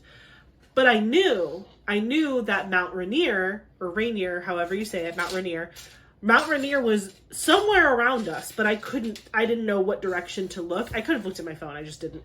And so I was like, Eric, I think I just saw Mount Rainier. And he was like, what? And he was like, maybe you did. I don't know. Because it was cloudy on Tuesday. But then Wednesday, it was like beautiful. And I swear to you, like, again, I am in it for the sights. Seeing the mountain beyond, like, you could tell it was far away. Like, probably like I think the taxi guy said like a 2-hour drive from the city to get to like the foothills of Mount Rainier. It was massive, like a massive mountain, just boom, right there. And it's not like it's within like a really tall mountain range. Like the Olympic mountains, it was like mountains, like in a big range, and you could see like a bunch of peaks. If you've ever been to Denver, Colorado, very similar to that, where it's just like, you can tell which one is Pikes Peak because it's the tallest, but overall, it's just like a ton of like mountains in a row. Mount Rainier is like a showstopper. Mount Rainier is just like, bam, by itself, this big giant mountain staring at you. And it's like hazy and far away, so it's like it comes in and out of the clouds. Like you can kind of see it, but then you kind of can't see it. But then when you do see it, you're like, that is a big mountain. And then I went into my whole, I love mountain climbing. I don't do it myself, but I love watching like documentaries about mountain climbing and reading about mountain climbing.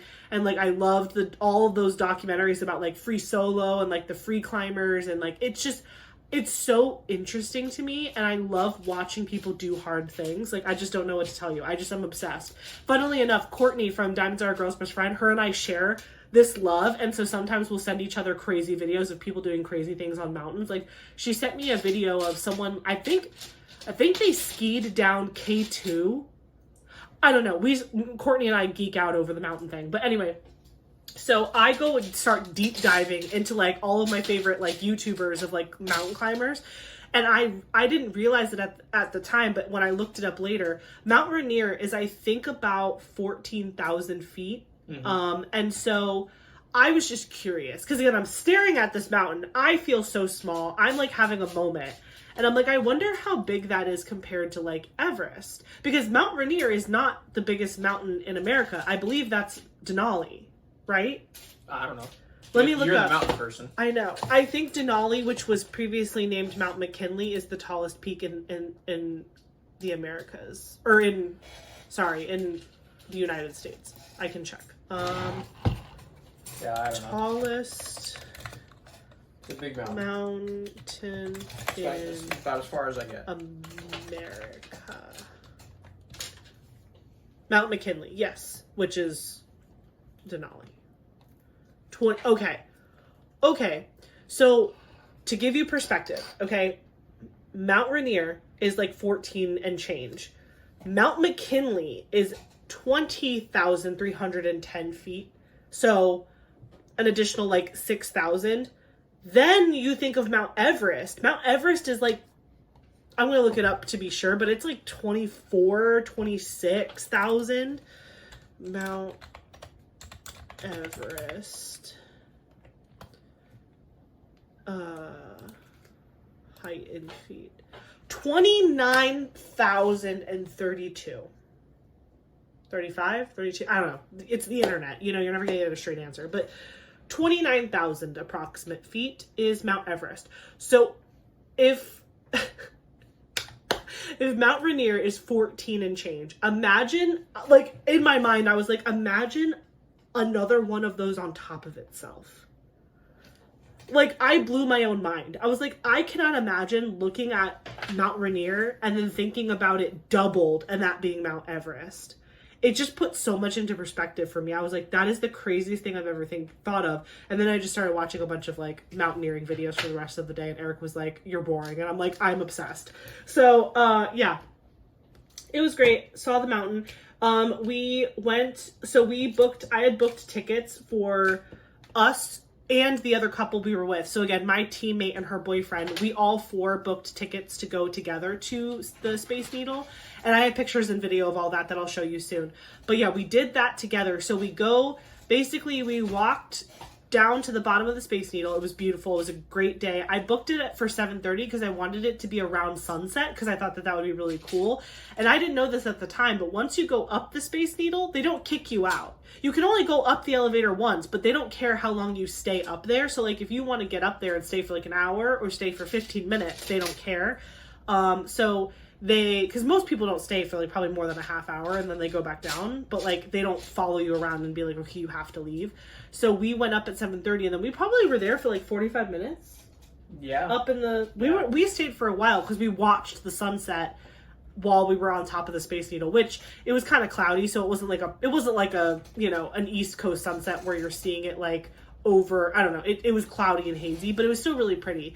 But we saw Mount Rainier from up there. We saw the Olympic mountain range. We saw our hotel. We saw the pier. We saw the Ferris wheel, everything. It was just a beautiful view. And they had like, so the way it works is the glass. I mean, if you think about the shape of the Space Needle, the big donut at the top is the observatory area. There's 2 floors. The top floor is just like a standard viewing deck and you can actually go outside, but it's encased in glass. And the glass is angled. So when you go to take a photo, like if you want to like stand against the glass, you have to lean back onto the glass. So you're basically leaning on this open. It was the scariest, most coolest thing ever. Eric was like just straight up like leaning back on it. I was like, ugh, my throat was dying. And all of the chairs, all of the seating outside where you could like go outside and look was also clear. So it looked like you were sitting on nothing. It was crazy. Again, you'll see all the pictures.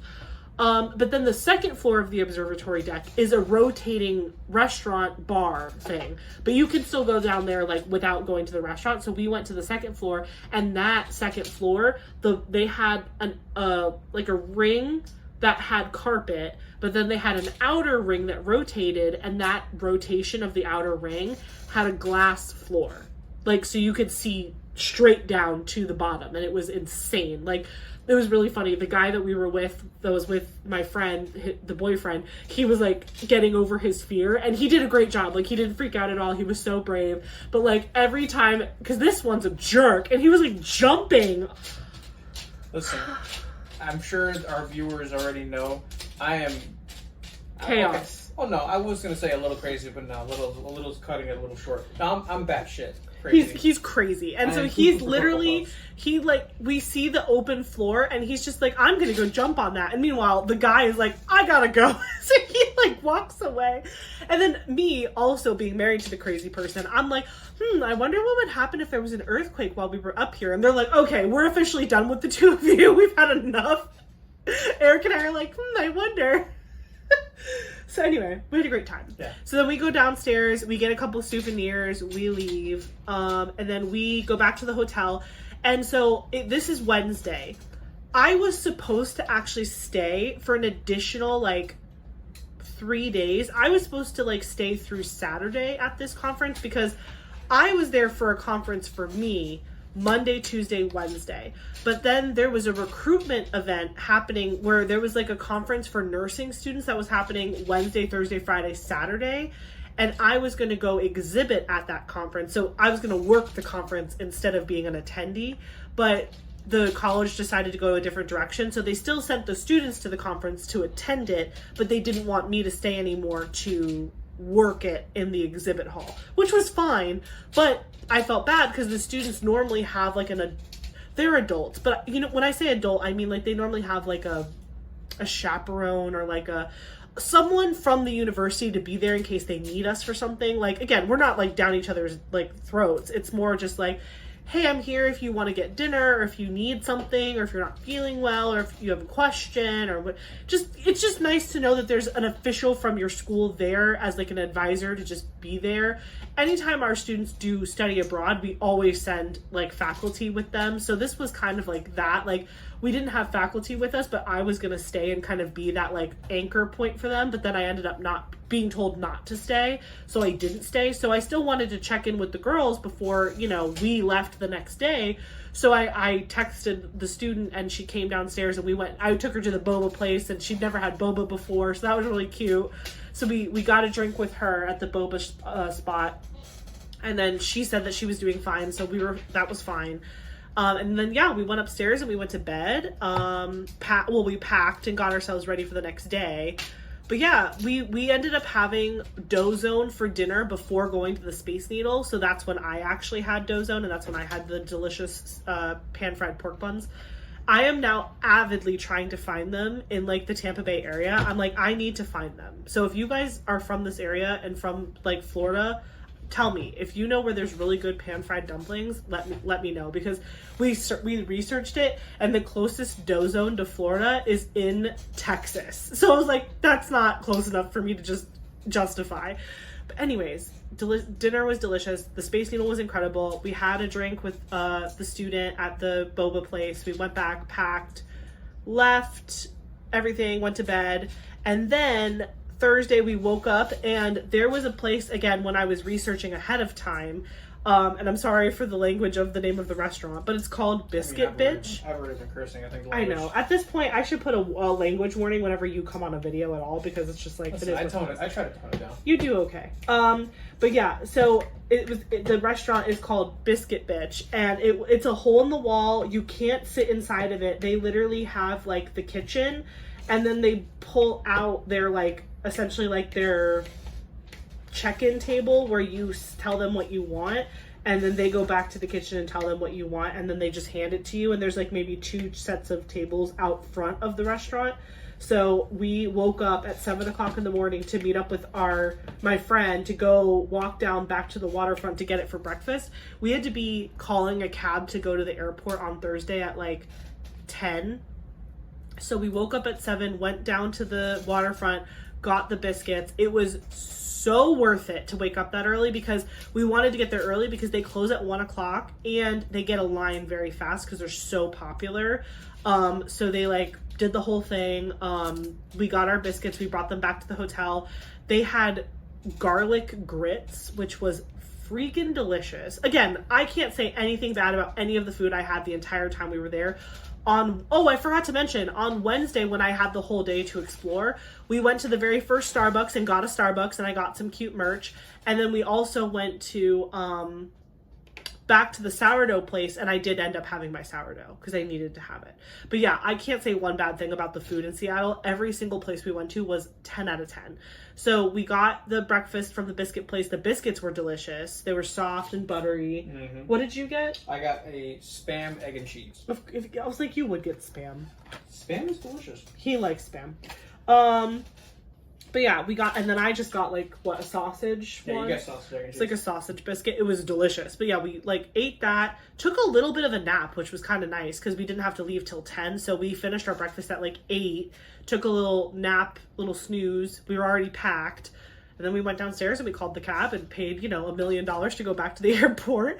And then, we had a really easy way home. We obviously checked in on time, so we got to sit next to each other on all of the flights.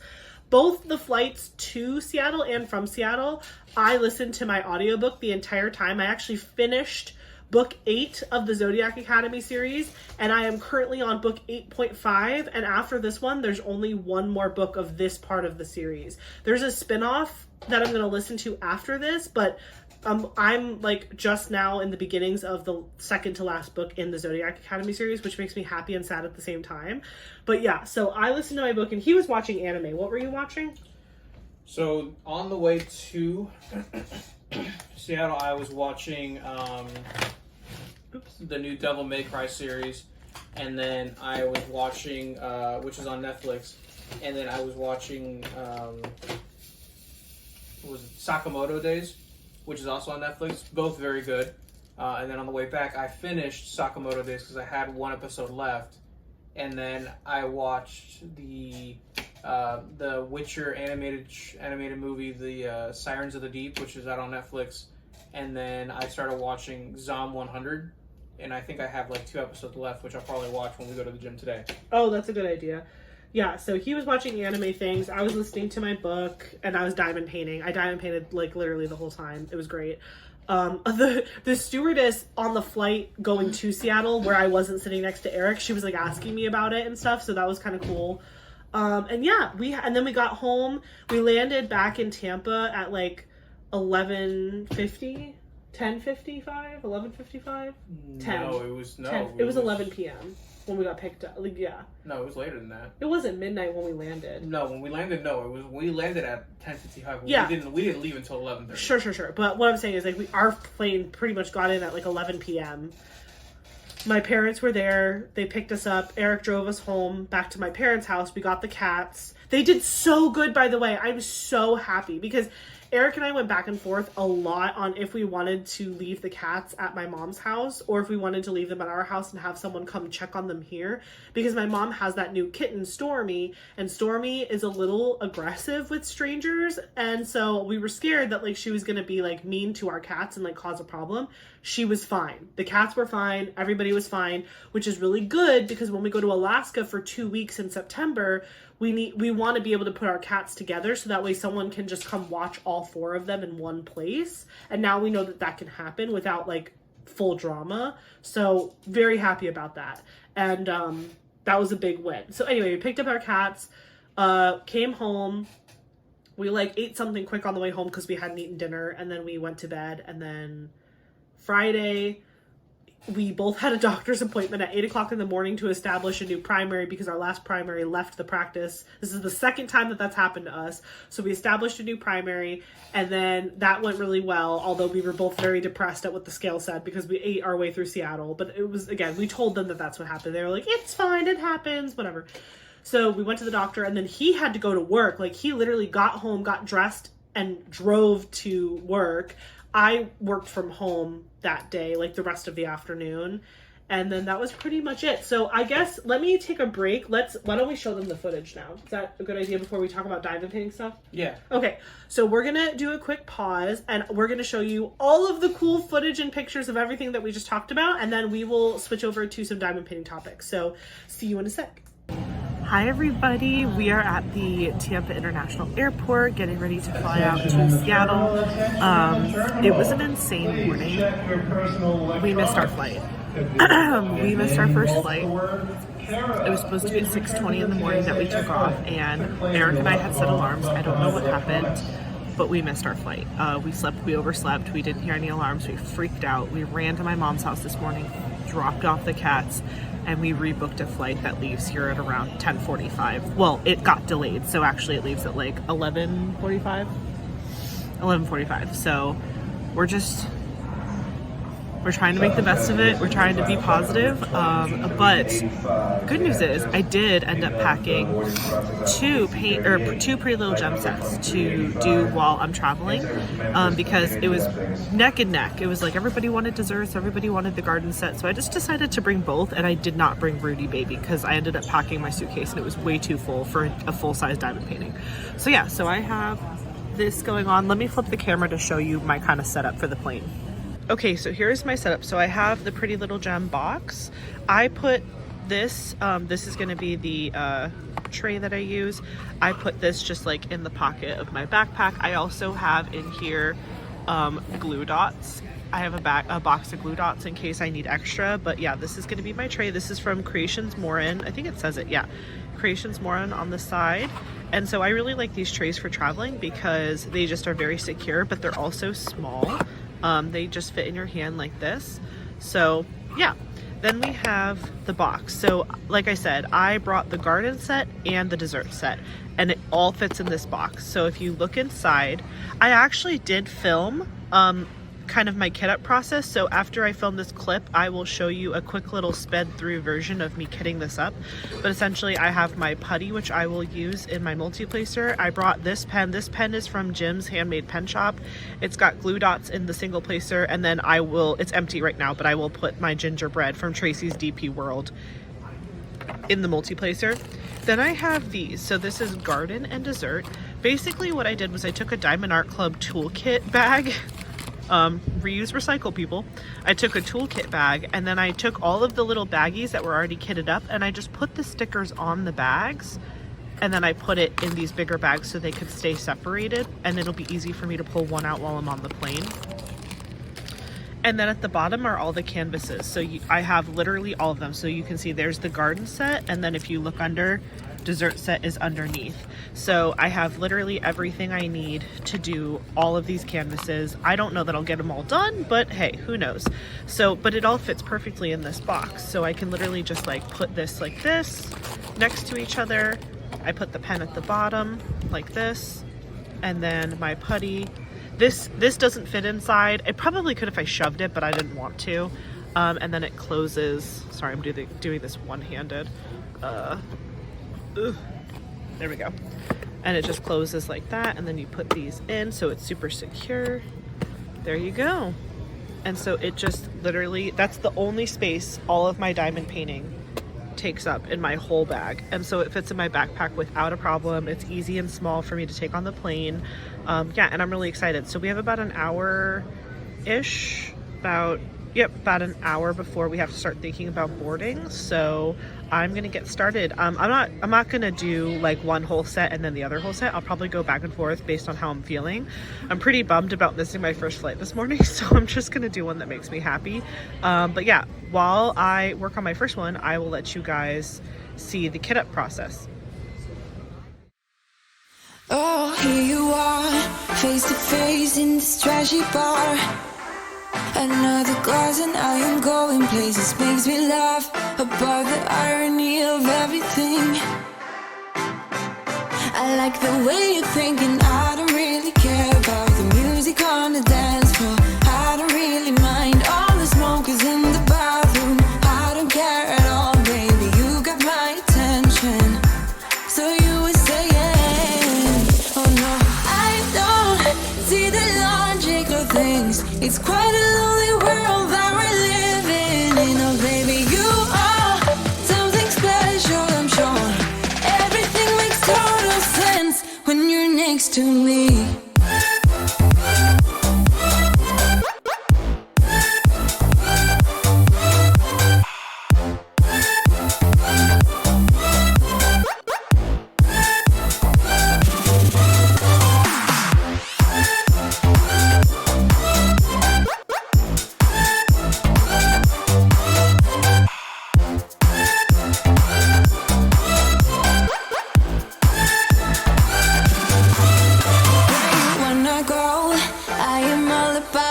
bunch of times. Another drink and I'll go anywhere. The way you smell, like a flash in the universe. You are illuminating. I don't really care about the people in the bar line. I don't really mind all the who goes doing stage dives. I don't care at all, baby. You got my attention, so you were saying I don't see the logic of things. It's quite a lonely world that we're living in. Oh, baby, you are something special, I'm sure. Everything makes total sense when you're next to me.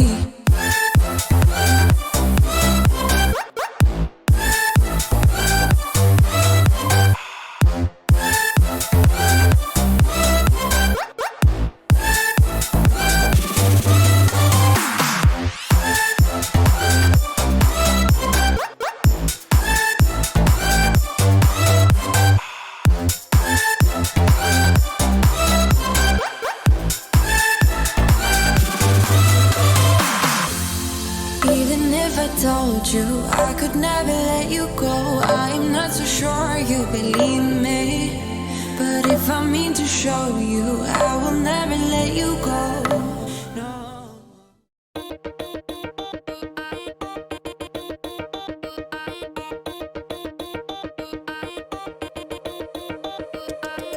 We both know those moments when all your worries hit again and eat your time. So let's just pretend that it'll work out in the end and turn out fine. Yeah. Every night crashes down on you like an avalanche, opening up the deepest parts of our thoughts, and all you find is deeper shades of blue.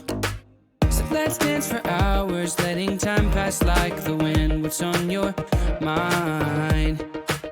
But leave that behind and let loose. Show your problems out the door and let loose. Ain't no worries on the dance floor. Just let the weight of your shoulders show them what you're made of. Right here, right now. Ain't no worries when you let loose.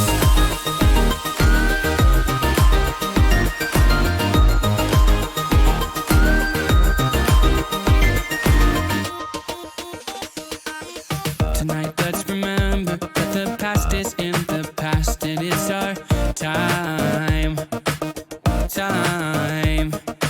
And you won't forget this, and definitely not regret your hand in mine. All of that mess just disappears when you look at me. Nobody else around is dragging us down, and now you know there's one thing left to do. So let's dance for hours, letting time pass like the wind. What's on your mind?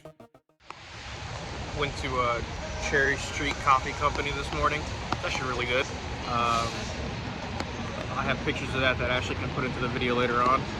But yeah, I'll go ahead and check it out on my next stop. So I went into this place. It's called the Asian Street Southeast Asian Food Hall. And it's pretty cool how it's all set up. It's different kiosks that sell different foods, and then you order from like a little, you might be able to see it down here, that little computer screen. There's a bunch of them set up in the actual room, and you just order from it whatever you want.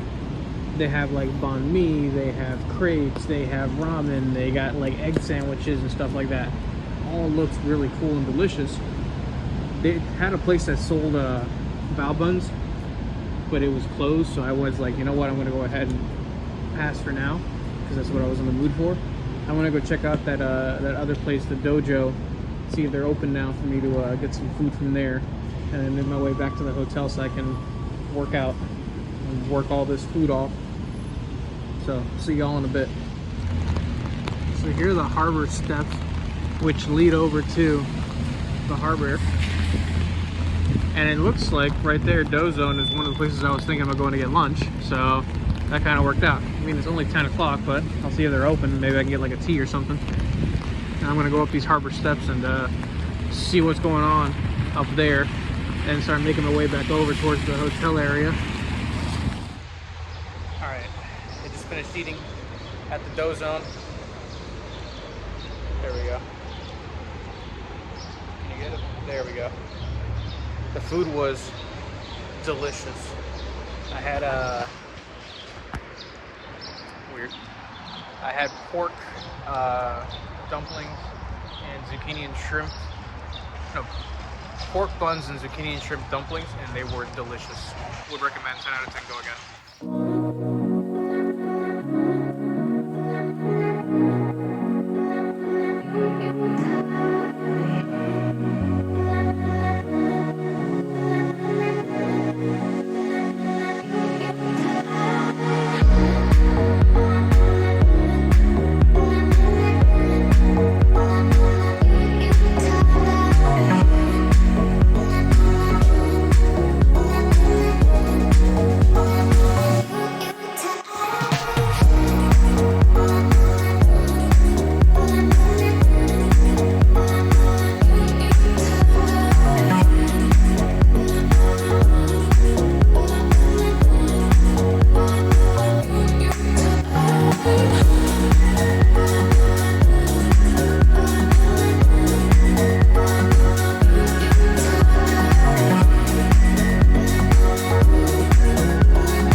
Everybody, Eric and I are on top of the Space Needle. Look at this. Oh my god! Look at that. I'm not leaning. Okay, look at, hold on, let me turn this around.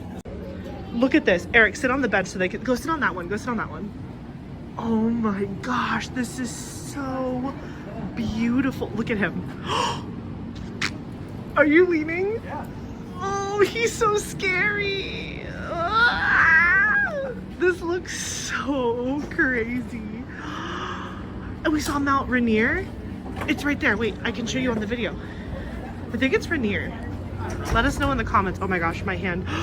This is the most, I'm not even afraid of heights, but the fact that literally guys, the ground is leaning. Okay. Do you see her out there? Oh my gosh. Literally in the hotel room, I was watching a documentary on someone who climbed Mount Rainier, and it was crazy. Look how beautiful and what a gorgeous night it is. And look, there's like an area for you to like sit and hang out and like eat. They have like cocktails up here. We're gonna keep exploring, but I just had to show you this. Hold on. I just had to show you because this is absolutely beautiful and breathtaking, and it's such a gorgeous night. It's like, what time is it right now? Like 7:30? Yeah, 7:30. Oh my gosh, I'll see you guys soon.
Hi everybody, I am in the hotel room. Today's the last day that we are here. We're actually going to be going to the airport soon, probably in like a couple hours.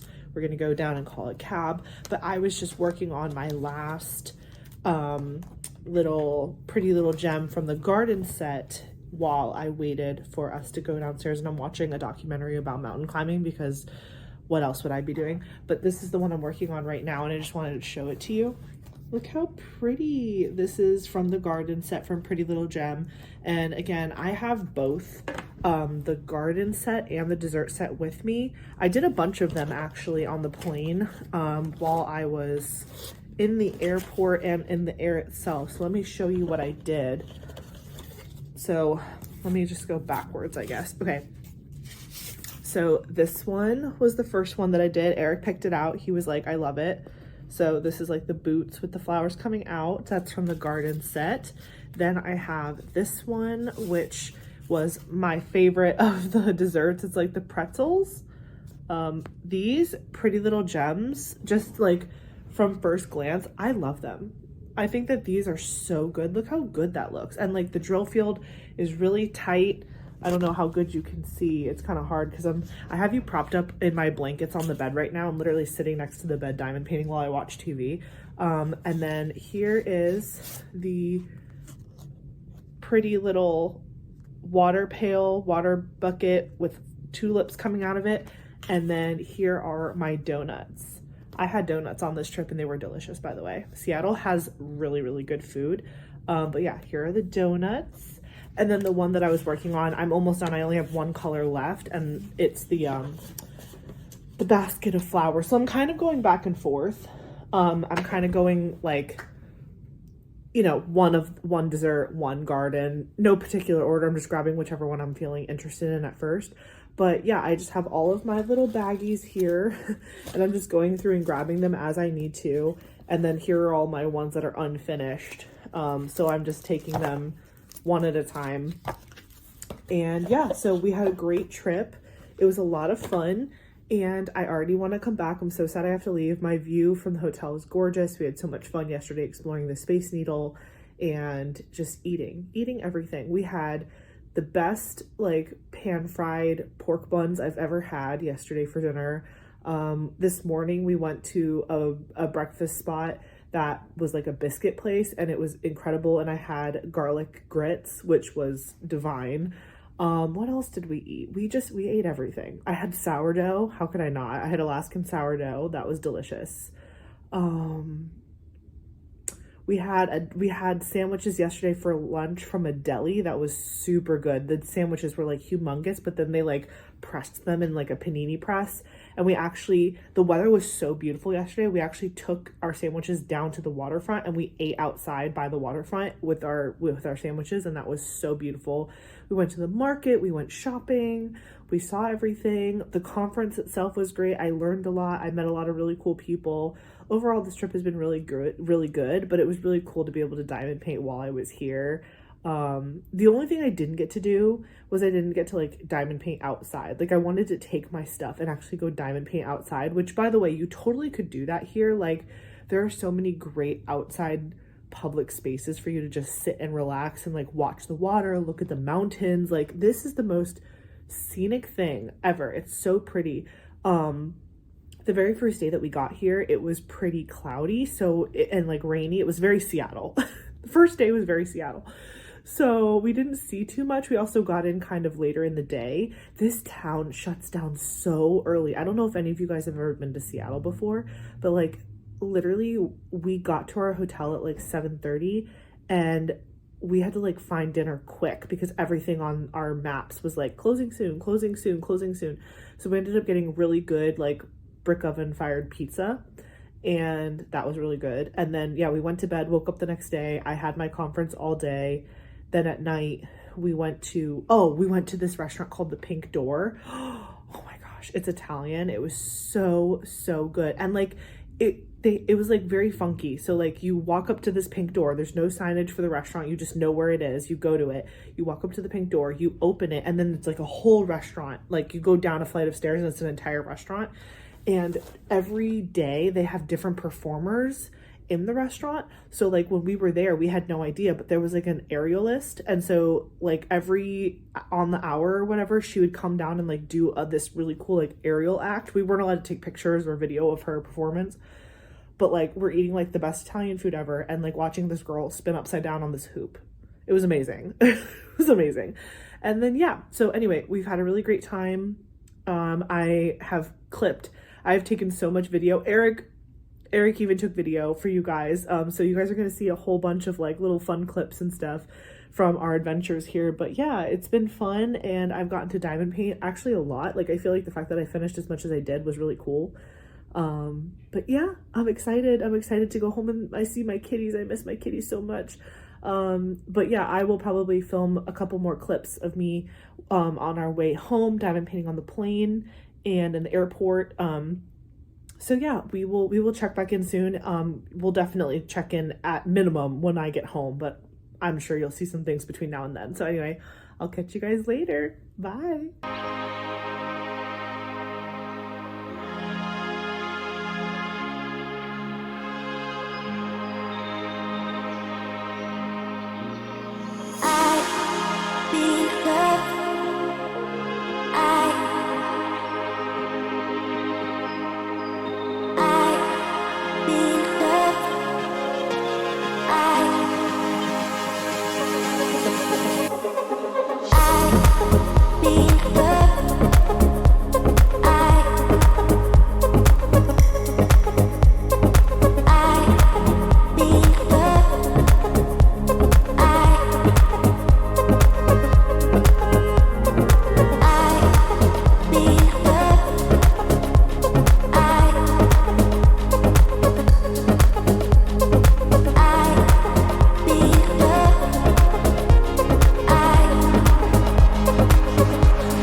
Wasn't that so good? We had such a good time. Yeah, it was a lot of fun. It was so much fun. And honestly, like, Eric and I are so, like, I mean, obviously, like, we're married. We love each other. But, like, we are very good, like, travel buddies. Like, we just, the things that we like to do work out. Do you know what I mean? Like, it's not like we have such different interests that, like, if he wants to do something, I'm like, I don't want to do that or whatever. Like, both of us like to do everything together, and that's what makes it fun too, is like, we're like, let's go check out this, or let's go look at this restaurant, or let's go do this. Like, it just, we travel really well together. And so, like, even in the face of full terror of us missing the first flight, like, we had an incredible time, and we made, like, lemonade out of lemons, and it was just really good. And I just am so thankful that you were able to go, because I don't think I would have had as much fun if he didn't go. But anyways, that was our trip to Seattle, and I'm happy to be home, but also sad because we had such a great time. But I'm hoping now that that trip is kind of behind me, we don't have many more, like, travel plans that, like, require, like, flying somewhere until the fall. We've talked about this before if you're not new to my channel, but, like, we have 2 weddings pretty much within 2 weeks of each other. One's in Colorado, in Denver. The other one is in Raleigh, North Carolina. Then we have Alaska, the cruise, and then we also potentially might be going to Europe, but that's very much uncertain, and it might not happen, but that if that does happen, that's going to be around, like, the Christmas season, the winter season.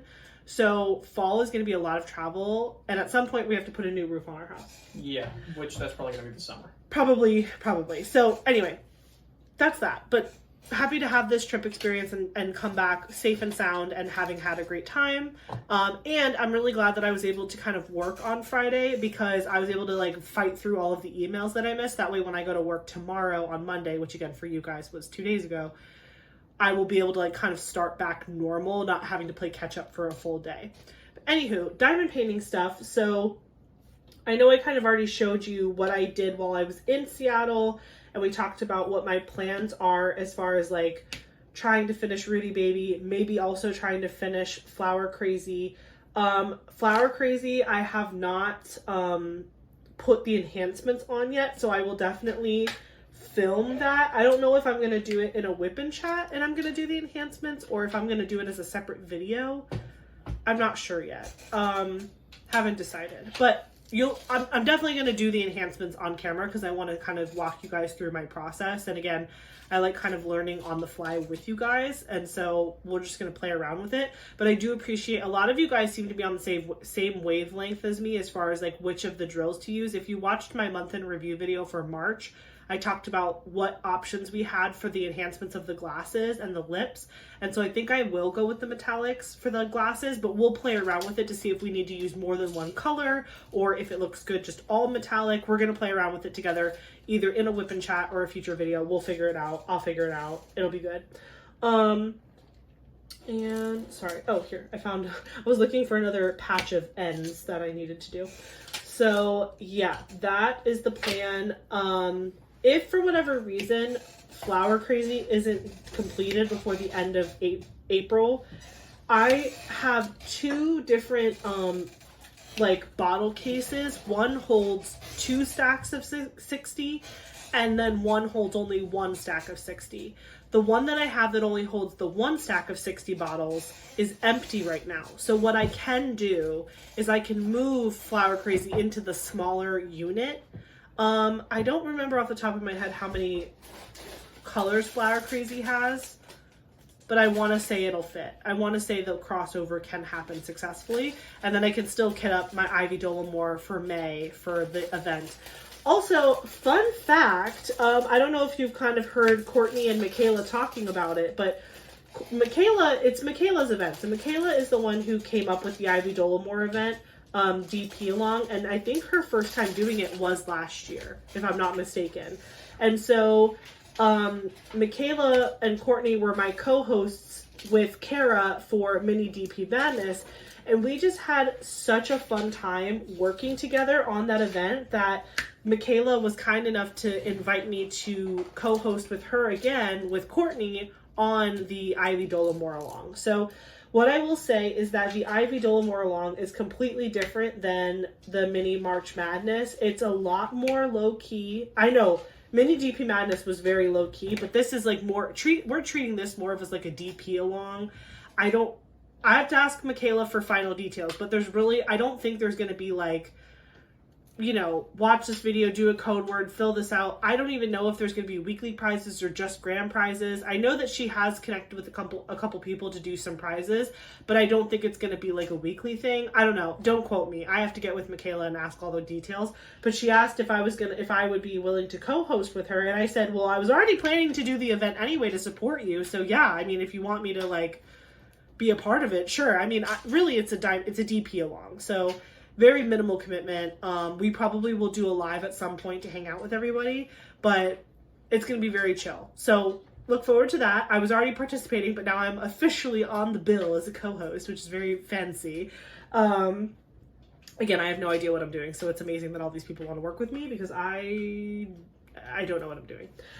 So yeah, they're the ones that have all these awesome connections with all these small shops and stuff. So I'm just kind of along for the ride, but I'm also happy to promote an event with a friend. So there's that.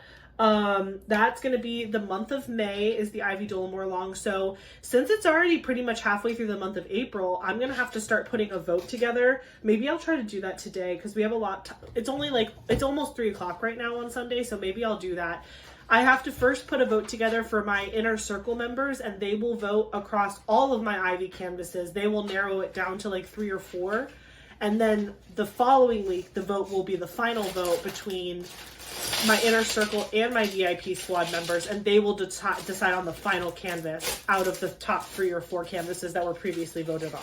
So I actually, now that I'm saying this out loud, I definitely have to do that today. So if you are an inner circle member of the channel, check my community posts because you will have gotten a post for a voting for the Ivy Dolomore along to pick which canvas we're going to do. And then if you're in my VIP squad, you will be getting the vote next week. So if you are not a member of the channel currently and you would like to be part of the voting process, it's going to be Wednesday when you see this. So we will still be accepting votes from the Inner Circle group for narrowing it down from, like, I think I have 12 Ivy Dollamore canvases down to 3 or 4. And then next week for you guys, that is when Inner Circle and VIP Squad is voting it down to the final one. So if you're not a member of the channel and you want to help vote for the next canvas that I kit up, feel free to join. You can just click the join link under this video and check out the different tiers and what that means for you. Or you could just, subscribe and watch the videos and have fun figuring out what canvas we're doing together. Because again, I don't know what canvas we're doing until they vote on it. So all I know is it's going to be an Ivy Dollamore, but I don't know which one it's going to be, which is really fun and exciting for me. And hopefully that's fun and exciting for you as well. So we'll be kitting that up together towards the end of April. But we have to see who wins the final vote. So anyways, I don't know if I had any other major diamond painting updates to give. I'm just reading my notes here. No, I think that was pretty much it. Yeah, I'm really hoping by the end of April to finish Rudy Baby and the 2 Pretty Little Gem kits. I would also like to finish Flower Crazy, but if it doesn't happen, I'm not upset. I'll just swap it. I'll just swap containers, and then that way I can still kit up my Ivy Dollamore without an issue. But that's pretty much the gist of it. The last thing that we have to do is our question of the day. So are you ready, Mr. Eric, for the question of the day? Okay, so let me pull out my 2000 questions book. 2000 questions about me. If you are new to the channel, you've never seen this before, I bought this at Walmart for like $5, and it has 2000 questions in it. And so now every time we do a whip and chat, we pick a random number and go to that number in the book, and we read the question and we all answer it together. Eric and I will answer it in the video, but then you are more than welcome to answer it in the comments. If you don't feel comfortable, don't feel pressured to at all. But if you want to, we'd love to hear your answers. I love learning more about you guys while you learn more about me. So, Eric, pick a number.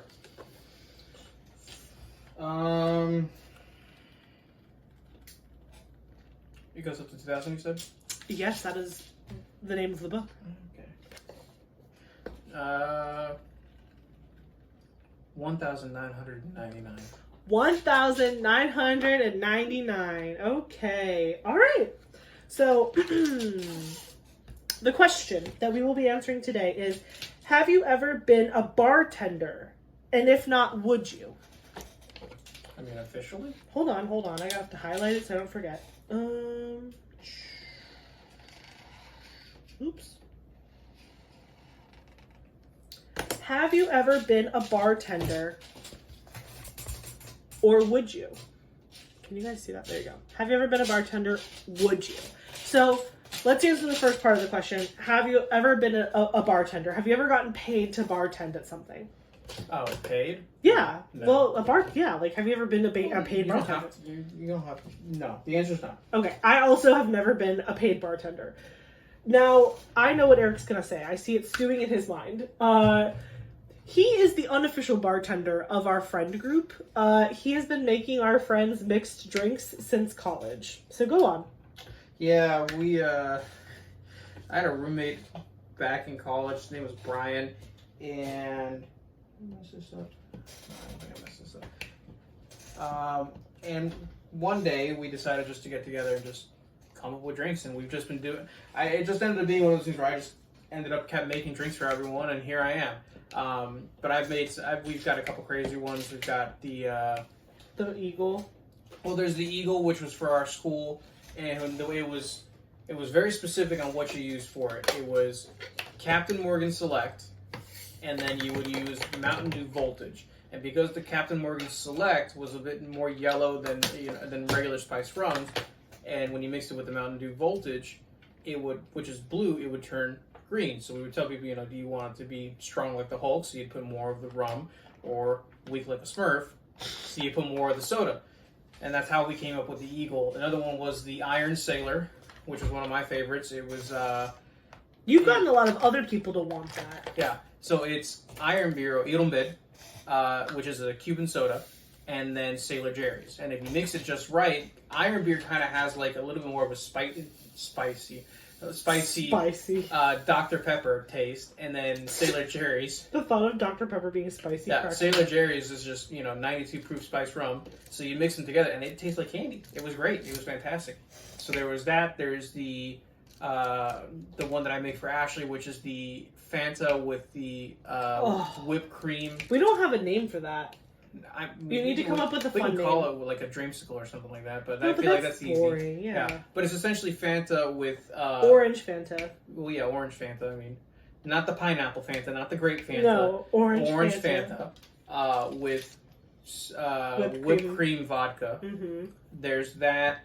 I'm trying to think of what other ones I made. He's also the Red Stag lemonade from Disney. Yeah, I was gonna say he's really good also at like replicating drinks. So if like I go somewhere and I have a drink and I'm like, oh my gosh, this is delicious, he's like on it. He's like, I'll try to figure that out. Like, didn't you try to make butterbeer one time? I did make butterbeer. You did. I made alcoholic butterbeer. It was so good. It was a lot of stuff. It was a lot of work, so he doesn't like make it all the time. Yeah. We're not like super big drinkers. Like we'll like have a drink on vacation sometimes, but like we're not constantly. It's not college anymore, people. We are not drinking like that. It's social drinking. It's social drinking, and even that, it's very rare, but just because we're all so tired. Yeah.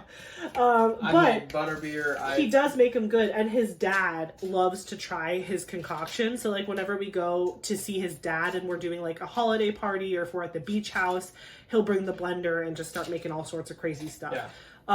But yeah, so Eric is the unofficial bartender of our friend group and our family. I am not someone who, so I am not an alcoholic bartender. I like to make other fun drinks. Like, for example, the Fanta with the whipped cream vodka. Like, I will be the idea creator. Like, I'm like, ooh, I want a drink that has like this, this, and this. Like, I feel like I can come up with it in my head. But I'm not going to be the one that's like mix mastering. We do have friends though who have gone to bartender classes before. Like, didn't Adam do that? Yeah, he did for a hot minute. Yeah, we've had friends that have gone to like do classes for bartending just for fun. But like, yeah, I have no idea how to do any of it. But it's a fun question. But yeah, I guess wait, let me go back. It said, have you ever done it, or would you? Or Would you ever actually be a bartender? I mean, pretend that money wasn't a factor. It would depend on like what city I would be doing it in. Just because I feel like, you know, if you do it in like a Miami or like a Key West, you're gonna have a lot more beachy drinks. You're gonna have a lot more people on vacation, so you know you might have more fun time. But if you were a bartender, would you want to be at like a local? Would you want to be like a local dive bar, or would you want to be like an upscale fancy bar? That would, like I said, that would depend on where I'm doing it at. Like if I was, well, pick Seattle. Seattle, we were just there. Yeah, I'd do it in Seattle. I'm sure there's a lot of weird stuff there that you can do crazy drinks with. I feel like a hotel bar would be so fun to do because you would get all the crazy stories and like people like meeting people at a hotel bar. Oh my gosh, that would be hilarious. I probably personally wouldn't be any good at it, but I think I would get a lot of, I love to hear the tea. So I think I would love to hear all the fun stories that people had.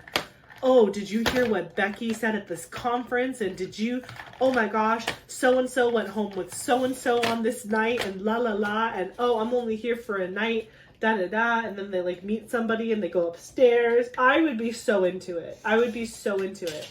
Let me know in the comments. Are you a bartender, or have you ever been a bartender? Paid or unpaid, whatever. Give us the details. Have you ever been a bartender, or would you? Would you bartend? Do you think you'd be good at it? If not, if you're like, I am not a bartender, nor would I enjoy that as a job, but I have a favorite drink, drop your favorite drink in the comments. Put a little drink emoji if you got this far in the video, because this is a long one. I can already tell. We're going way past 2 hours, I think, with the footage that I have to add in here. So anyways, thank you so much for watching this video. Eric, how far did you get? I'm on bag 5. Show them the hood, what you worked on.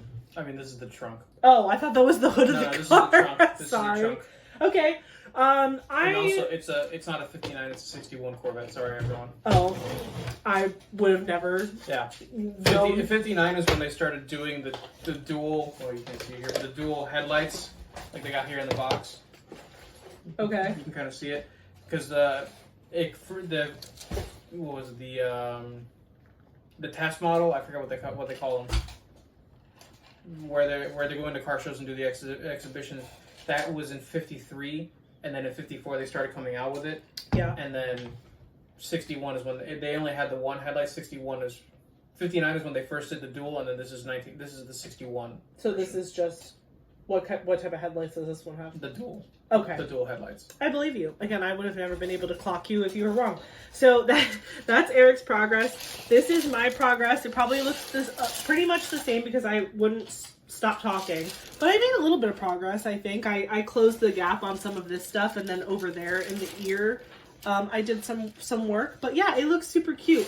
I am very, very like driven to finish this month. So I'm going to be working on this probably for the rest of today and maybe a little bit more this week. And then I need to make sure I get those pretty little gems finished up. But then thank you again so much for watching this video. Thank you for joining us on our Seattle journey. We had a great time on that trip, and it was really fun to bring that info back so you guys can see some of the cool things that we saw.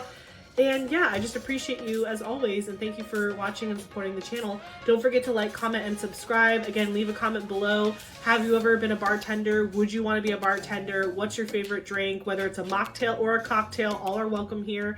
And we'll catch you in the next one. Bye, all. Bye.